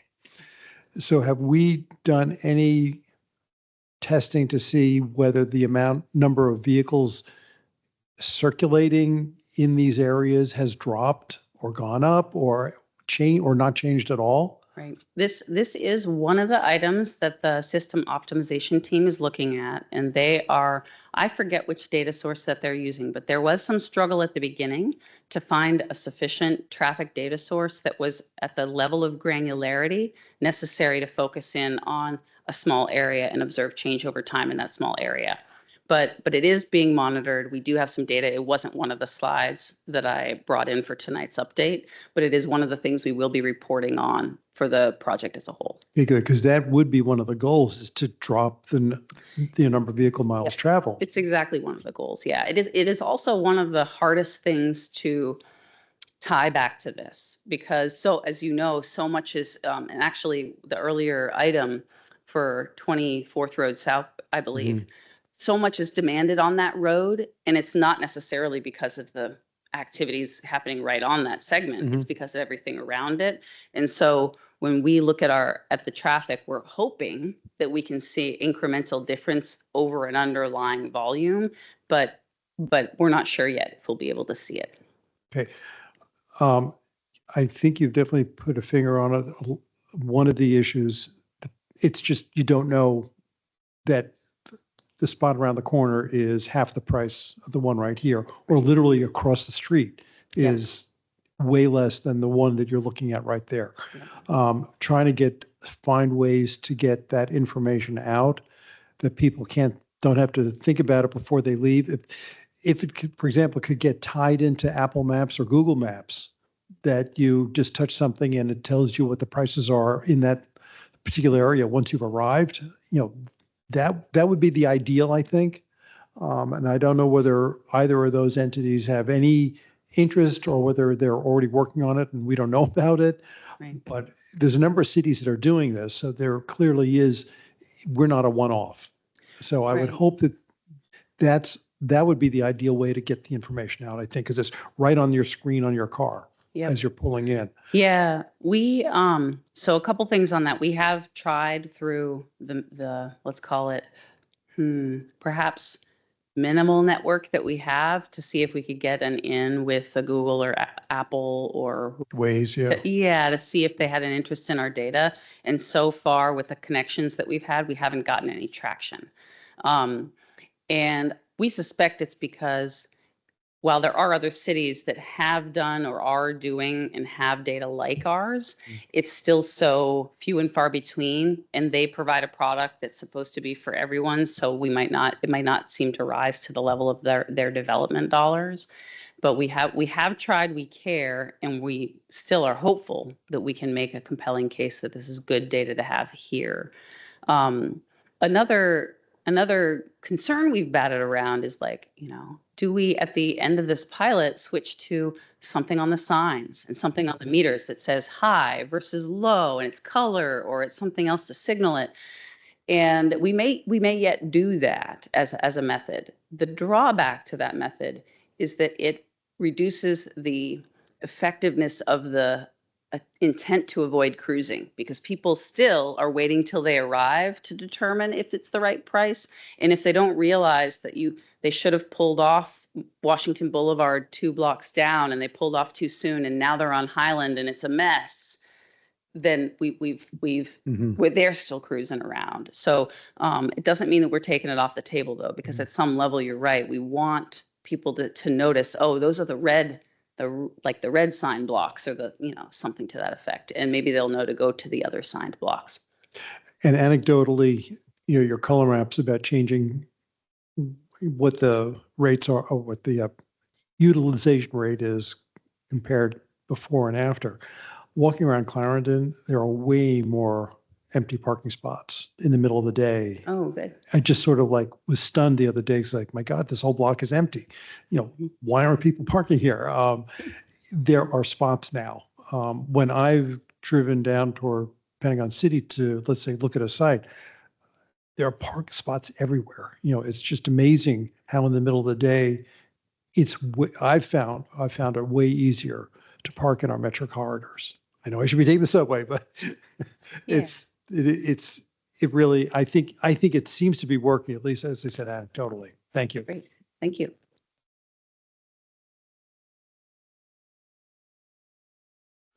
Any other comments? Real quick, could I ask a question about what the current percent of drivers are who are actually paying the parking Yeah. amount? Because I know we've had challenges with that in the past. Yep.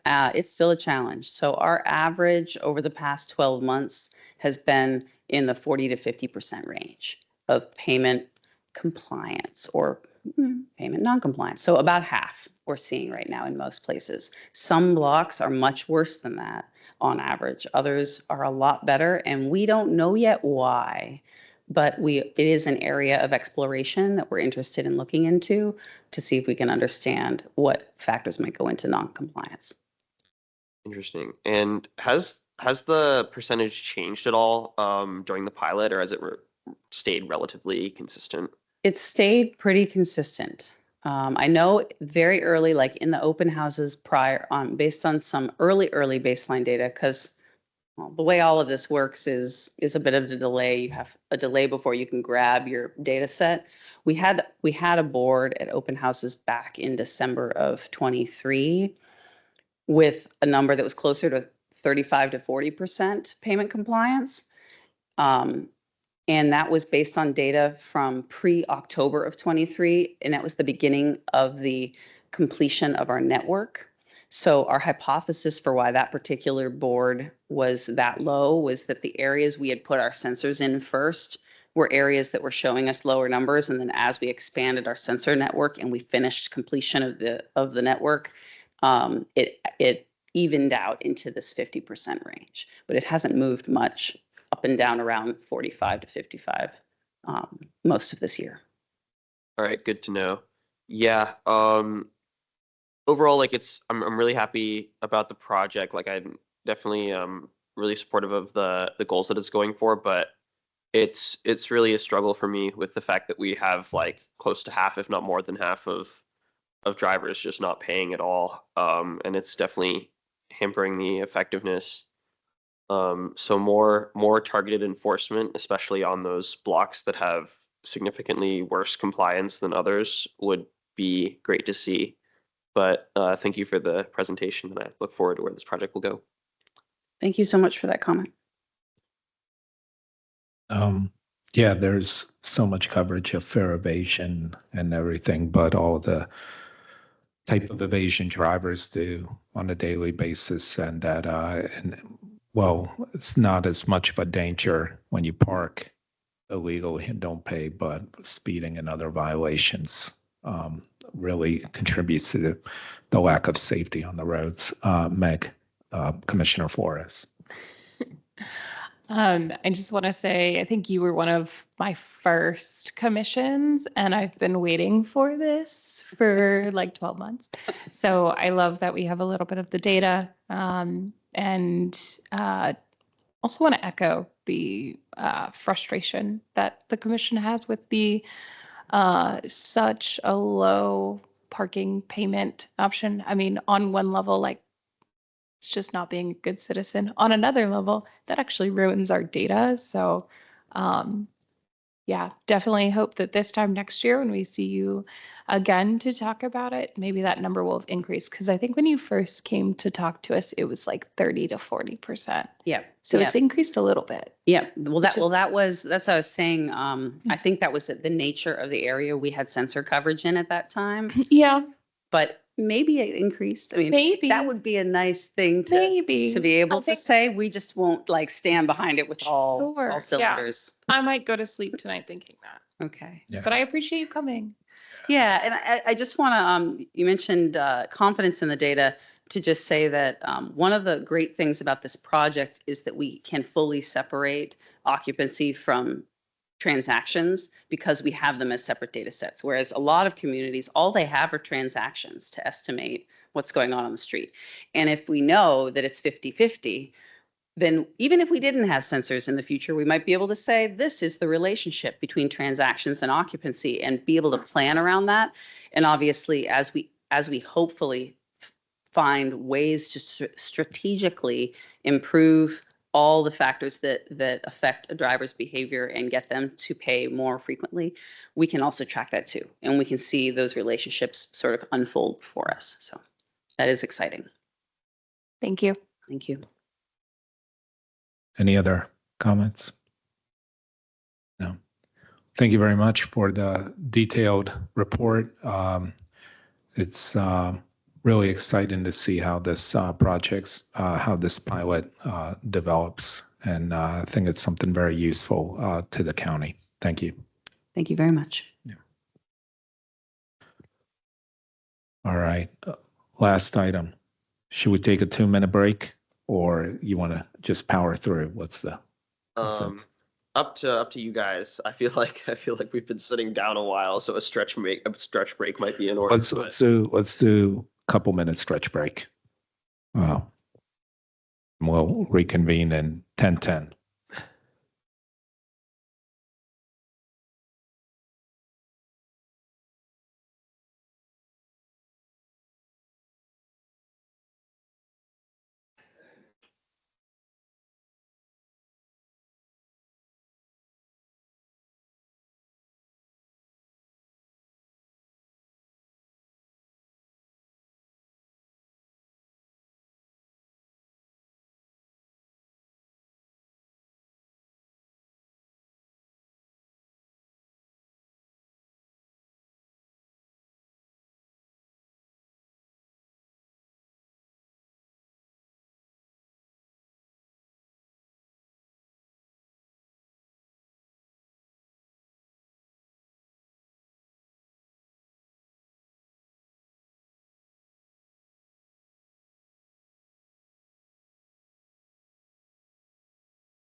Okay, I think we're all back. If we can take our seats.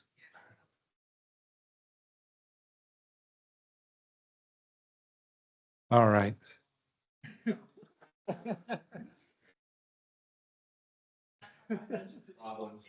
Yeah. All right. Are we recording? We're good to go. You never stopped? Okay. All right. Final agenda item. Commissioner Mendelson, please. All right, so this is a relatively concise summary of what the Better Bus Network for WMATA's Metrobus system means for Arlington County. Overall, I think the project's pretty good, although there are some negative aspects depending on where you live and what routes you take. And it's worth noting that these slides were made by me and not Metro, so if there are any discrepancies on their end, that's not my fault. And if anyone has any questions or wants to pause to take a brief look at a map at any point, let me know. Feel free to stop me. It's no big deal. All right, so we're going to start off with a quick project overview. Network was finalized in the fall, recently approved. It is a entirely cost neutral effort. So that means there's not really any service being added or removed from Arlington. We're just reshuffling it around. The routes are being simplified. There's a new naming system. There's some stops being consolidated. And we're overall just taking a relatively outdated network and updating it for new travel patterns. Next, I'll talk about the route names. All the routes are going to have 3 characters. There's going to be a letter, a number, and then another number. The first character, which is always a letter, is for the jurisdiction that the route primarily operates in. It can either be A, C, D, F, P, or M. 2 letters for each state / District of Columbia. Most of the routes we're going to be talking about start with A because they operate primarily in Arlington or Alexandria. The second character just distinguishes the specific area, corridor that the route runs in, and the third character will just distinguish it from other routes that operate in similar areas. And the new naming system also coordinates with regional operators such as ART to make the names match and be more uniform. This is a quick look at the Arlington map. We're not going to spend too long on this because there's a lot to look at.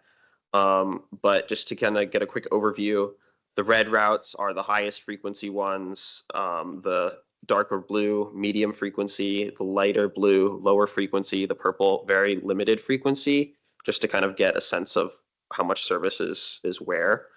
You can quickly try to look for your route if you want, but I'm going to cover all the really significant changes in upcoming slides. First, I'm going to talk about Arlington Boulevard and Wilson Boulevard related changes, and these are mostly Fairfax County, but some of these do impact Arlington. So more or less what we're doing is currently there's the 1A and the 1B. The 1A operates all the time. The 1B is like a peak overlay during rush hour only. And what we're doing is we're taking the 1B and we're breaking it up into extensions of 2 existing routes, the 4B and the 38B. And those extensions are going to operate all day. So this is a significant service increase. The 38B is having every other trip extended from Ballston Metro to Seven Corners, which is like a pretty big service increase on that segment of Wilson Boulevard in Arlington County. And the 4B, which currently only runs between Seven Corners and Roslyn, is being extended all the way out to Dunloring, which will increase 1-seat rides for existing Arlington customers, although it doesn't serve any new areas in Arlington itself. I hope the maps are relatively easy to understand. If it's a solid line, it means there's no change. If there's a striped line, it means there's some sort of change, whether it's like an elimination or an extension. Does anyone have any questions on this specific change? Next, I'll talk briefly about Columbia Pike. Mostly what we're doing here is consolidating and simplifying routes. Currently, there are 5 Metrobus routes on Columbia Pike. There are going to be 3 starting in June, starting in late June of this year. Overall, not too many significant changes, but It is worth noting that we are getting rid of the current 16C service, which is every 30 minutes, all day, every day between Bailey's Crossroads and the Pentagon. But in exchange, we are also significantly increasing the peak frequency on the 16M, which is going to be renamed the A40, with funding from the Northern Virginia Transportation Commission's Commuter Choice Program. It's going to be every 6 minutes, whereas today it's every 12, which will help deal with some of the peak capacity issues that we're facing today. The 16Y is also being extended to Colmore to help cover the 16C being removed from that area. It might be kind of hard to tell with these arrows here, but it's kind of trying to show what routes are being merged. The 16A is basically staying the exact same as it is today with the F44, technically even with a Sunday frequency increase. The 16E and the 16M are basically just being combined. The 16E is the late night service that operates when Metro Rail isn't running. So now the 16M is just going to take that under its designation. And then the 16C is being eliminated, but parts of that route are being added to the 16Y, which will become the A49.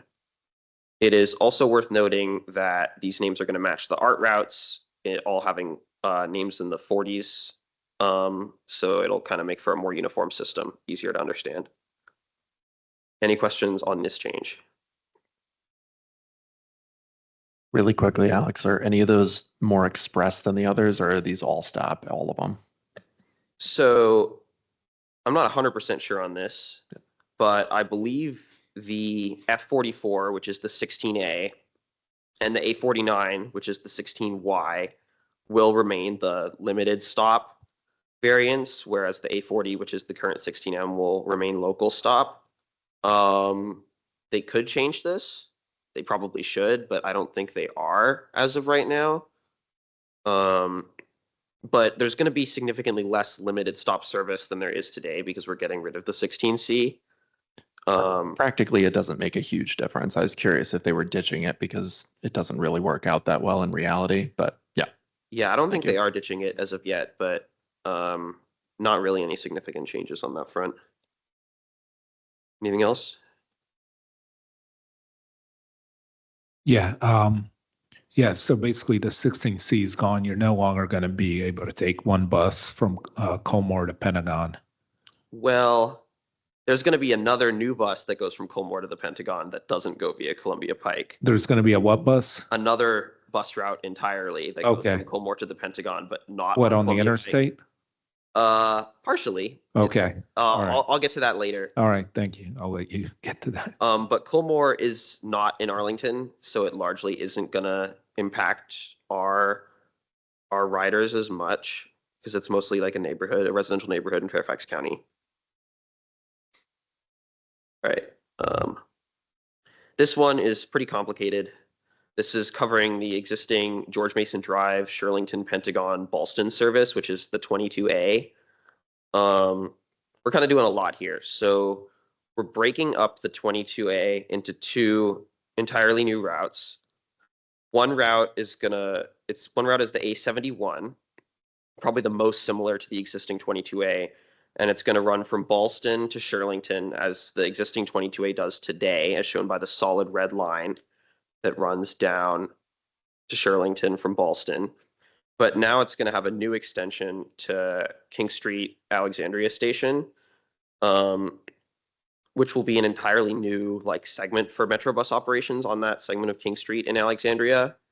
And then we're also shifting around the order in which we're serving some of those neighborhoods on the southern end of the county, including South and North Fairlington, and then Alexandria's Park Fairfax. And then we're also creating the new A66, which is that route I was talking about from Colmore to the Pentagon. It's just not using Columbia Pike, kind of going around. And this is a new Metrobus route that's going to be serving Wakefield High School. So that's super important for student connectivity for a high school that is very underserved by transit today. And the other really big deal about these changes is there are going to be significant frequency increases as well.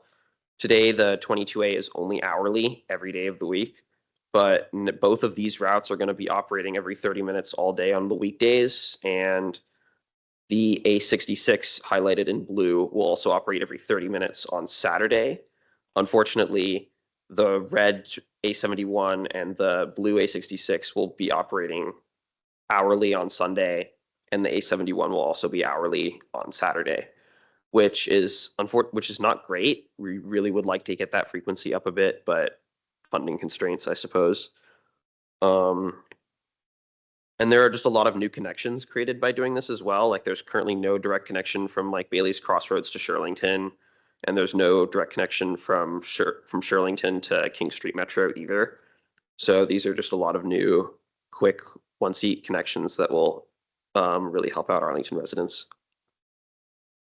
Any questions here? This one's a little more simple. This is the Tyson's Glebe Road line, which is currently the 23A, B, and T. We're simplifying the 3 routes into one name, the A70, and we're also rerouting it to Potomac Yard Station in Alexandria. We are no longer going to be serving Shirlington under this route, which is a positive for some and a negative for others, because on one hand, if you're trying to get to the far southeastern portion of the county, it's currently a very slow trip today, and this will make your trip a lot faster because we're not having to deviate out of the way to serve Shirlington anymore. But if you do live or travel to Shirlington often, then it can definitely be an inconvenience. The other thing worth noting about this route is we are also standardizing the frequency a little bit. Today, it kind of shuffles around between peak and off-peak and weekend times, but we're just kind of rebalancing it to operate 15 minutes on the overlapping segment of the route between Potomac Yard and Ballston, and then every 30 minutes between Ballston and Tyson's. Whereas today it kind of shuffles around between like every 12 to like 40 minutes, depending on what time of day and where you are on the route. So this will kind of simplify things for customers even more. The eliminated segment shown by this change is the gray portion between Shirlington and Crystal City. Oh, sorry. But this segment is entirely served by other routes, so it's not a complete loss of service, although it definitely can be an inconvenience if you're used to these routes today. If it isn't super clear on the map, the route in the solid red between the Green Valley neighborhood and Ballston and Tyson's is remaining entirely the same as it is today, which is the 23, which is like similar to the 23T. It goes along Glebe Road and Old Dominion to Tyson's Corner. The entire change is itself just in South Arlington.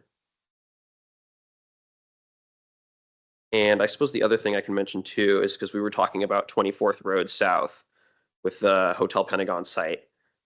This bus route will now directly serve them and will actually be a pretty big increase in transit service because it's going to be every 15 minutes on that portion. So it's good news for them. Any questions on this? I'm trying to cover it quickly. Okay. Last major route change. This is the 25B, now going to be the A76. While there is a frequency reduction during the peak period, which is unfortunate, the main component of this slide is the route extension to Roslyn, which is a pretty big deal for some customers, especially in the like Radnor, Fort Myer Heights neighborhoods down by the military base, who lost service when the 4A was eliminated like 4 years ago. They're now gaining it back. This route will operate all day, every 30 minutes, Monday through Saturday, and every hour on Sunday. And this will be the first major Metrobus segment on like 10th Street and Fairfax Drive. We've never really had them operating there before, so this will be new stops and new options for customers. Any questions on this? Yes. I do. So, and I know you're the messenger, but it's all good. On peak frequency, and I just want to make these points here, 30-minute headways. Yep. What's the point? So let me add to that. So I live on the 25B. I'm on Carlin Springs Road. I'm in what I call I'm in I'm fortunately in Arlington Forest, but I'm in this weird triangle of no service because I'm above 50, east of Carlin Springs, south of George Mason. The 75 goes off into the Bluemont direction just before it gets to the Carlin Springs area. There is no cabbie in there. And then if you have a 5-year-old and a 1-year-old, like I do, and you want to use the bus, and they throw a tantrum, and you miss your bus, that's it. You're done for the day. You're late to work. You're late to work. You're late to daycare. You're late to extend the day to pick them up. You get charged extra fees. You have to take Uber, and there's a whole bunch of other folks that provide service in that neighborhood that do all these other things that a 30-minute headway just negatively impacts. And I know we're saying we extended the route and it's going to an area that hasn't had bus service in a long time, but at half an hour, what? And so that's just my point and like I've become super bus because of my son. Like the 16M is awesome. He's like, let's go in the 16M, but we can't half the time because the 25B South doesn't show up. Or the 25B over the winter wanted to go to Tyson's and couldn't go to Tyson. Well, we did. We walked because we missed the bus because my son did throw a tantrum, and we beat the 25B to Ballston. Oh goodness. To get on the metro to go to Tyson's. And the metro to Tyson's awesome. Yeah. 25B not so great. And so that's my long-winded way of why do 30-minute headways. I also, unfortunately, for some, was in London over Thanksgiving and experienced 4-minute headways. So I'm now very different, influenced by that. But yes, I think my main point is why 30-minute headways. I also think there's maybe a case to be made at some point that the ART 75 does not necessarily need to do that Bluemont leg that it's doing if we're going to see increased service on Wilson, because I feel like the main reason it goes out that way is to then go out onto Wilson and come back towards Ballston, but that may not be necessary any longer. And it's something we may want to suggest to Art that, hey, if this service is now being picked up by WMATA having increased frequencies along Wilson, then make the 75 much more direct between where it's coming from on the Pike, going along Carlin Springs, getting to Ballston much faster than what it currently does today. I'd agree. I don't know if there's a way we can make that recommendation to Art, but I think if there was some kind of identification within the county that if WMATA decides to drop 2 30-minute headways, then there's no longer regional support in that area, and that we need to find ways to support it with Art or regional bus service and lines because it's now been vacated. Yeah, so what's actually interesting to me is this one was one of the more surprising changes that I saw because anecdotally, the peak ridership is pretty high. Like I will see some crowded buses leaving Ballston during rush hour. I'm sure, at least I hope they made these changes based on data, like they seemingly have for everything else. But I can't myself see the hour by hour ridership data of the route, so it's kind of hard to know.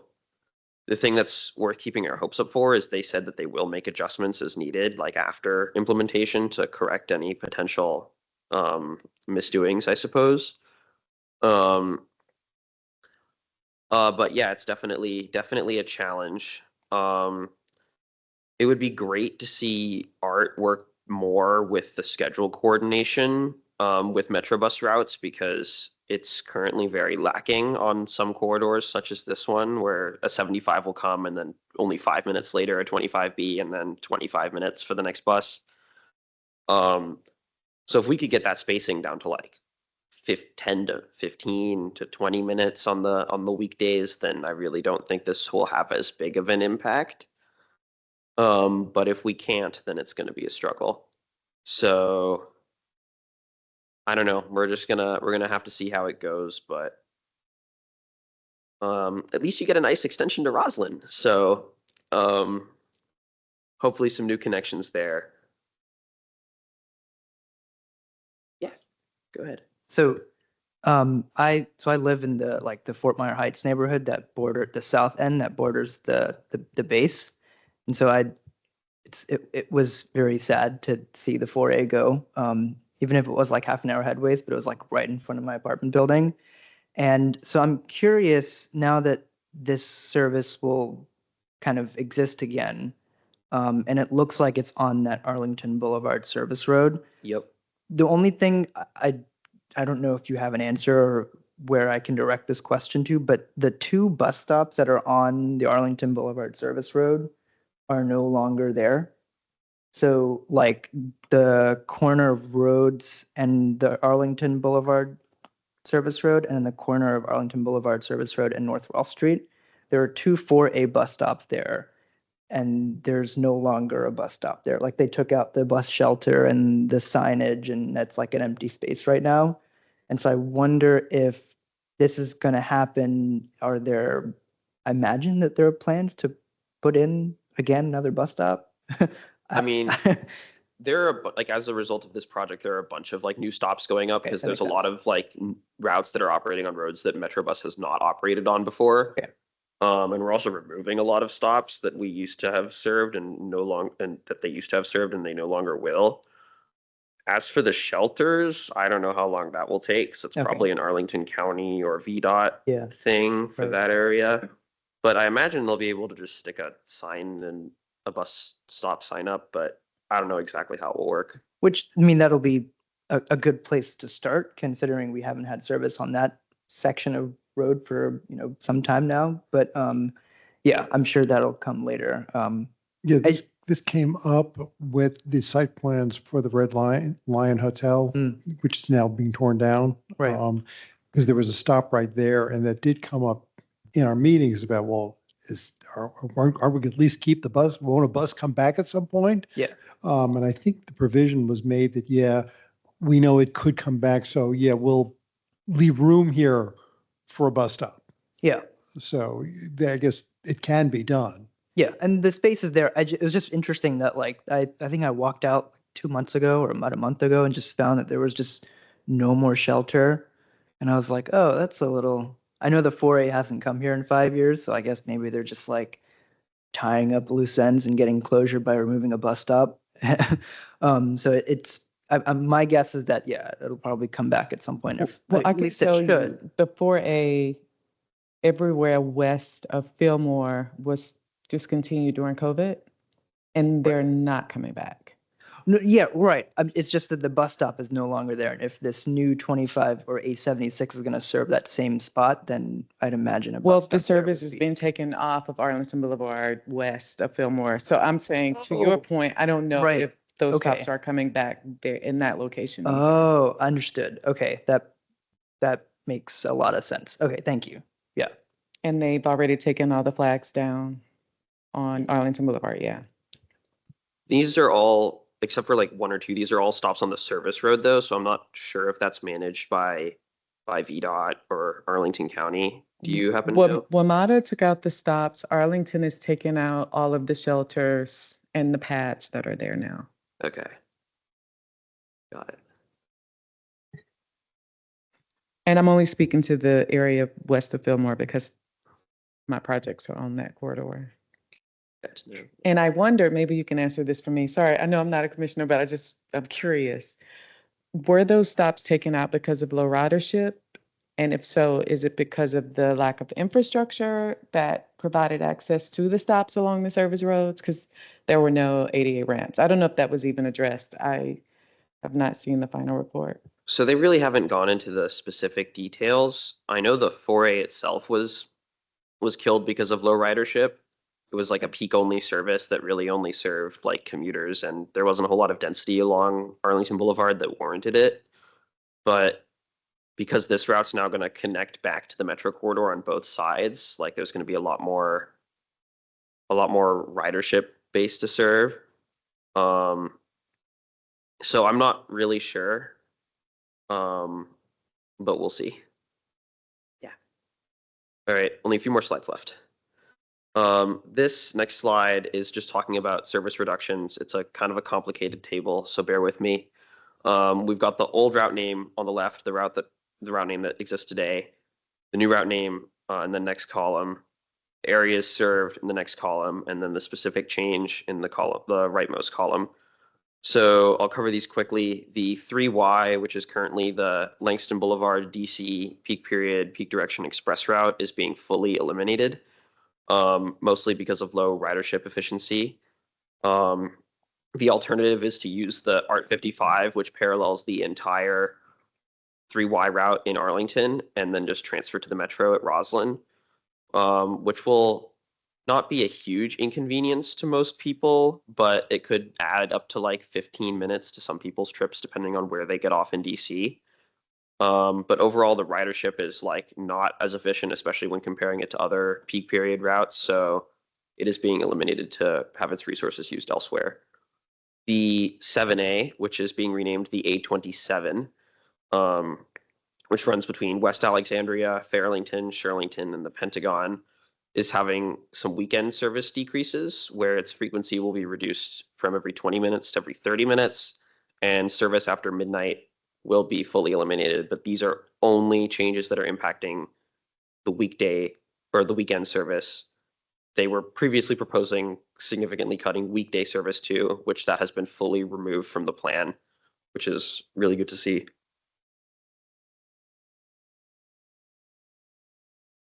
Lastly, and sadly, the 25B, renamed A76, is having its peak frequency decreased to every 30 minutes.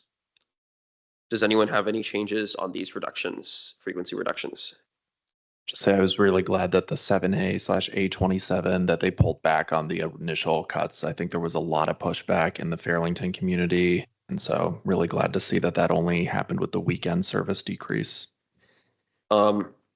Yeah, no, it was really concerning to see that in the spring and summer last year, and I'm very happy they went back on that, which is good because it means they're listening to feedback, or just bowing to a lot of pressure. Who knows? Yeah, the weekend frequency on that is mostly being decreased because of relatively lower ridership in terms of efficiency metrics. So relatively fair change on that aspect. Yeah, I think it's mostly commuters coming, going to and from Pentagon and the metro. So it makes sense. Yeah, that's why they're keeping the 12-minute peak frequency on the weekdays, which is good. Anything else? Service increases, thankfully bigger than the decreases table. We've got, I discussed some of these routes already, but these are all routes that have some sort of weekday, weekend frequency increases. I'll go through them all briefly. The 2A, which is being renamed the F50, is having its weekday off-peak frequency increased from every 45 minutes to every 30 minutes. The 4B, renamed F62, is having its weekend frequency increased from every 45 to 60 minutes to every 30 minutes. So that's be a standardized frequency every day of the week. I already discussed the 22A's 2 component routes also having weekday and one of them having a Saturday frequency increased every 30 minutes as well. The 26A, renamed F26, which only serves a small segment in Arlington between Seven Corners and East Falls Church Metro, is getting brand new weekend service that it does not have today, which is going to be hourly from 8 a.m. to 8 p.m. And probably the most important on this entire list, the 38B, renamed A58, is having its weekend frequency doubled to every 15 minutes all day on the weekends between Ballston and Farragut Square, which is very, very needed. The ridership is incredibly high for a weekend route operating every 30 minutes.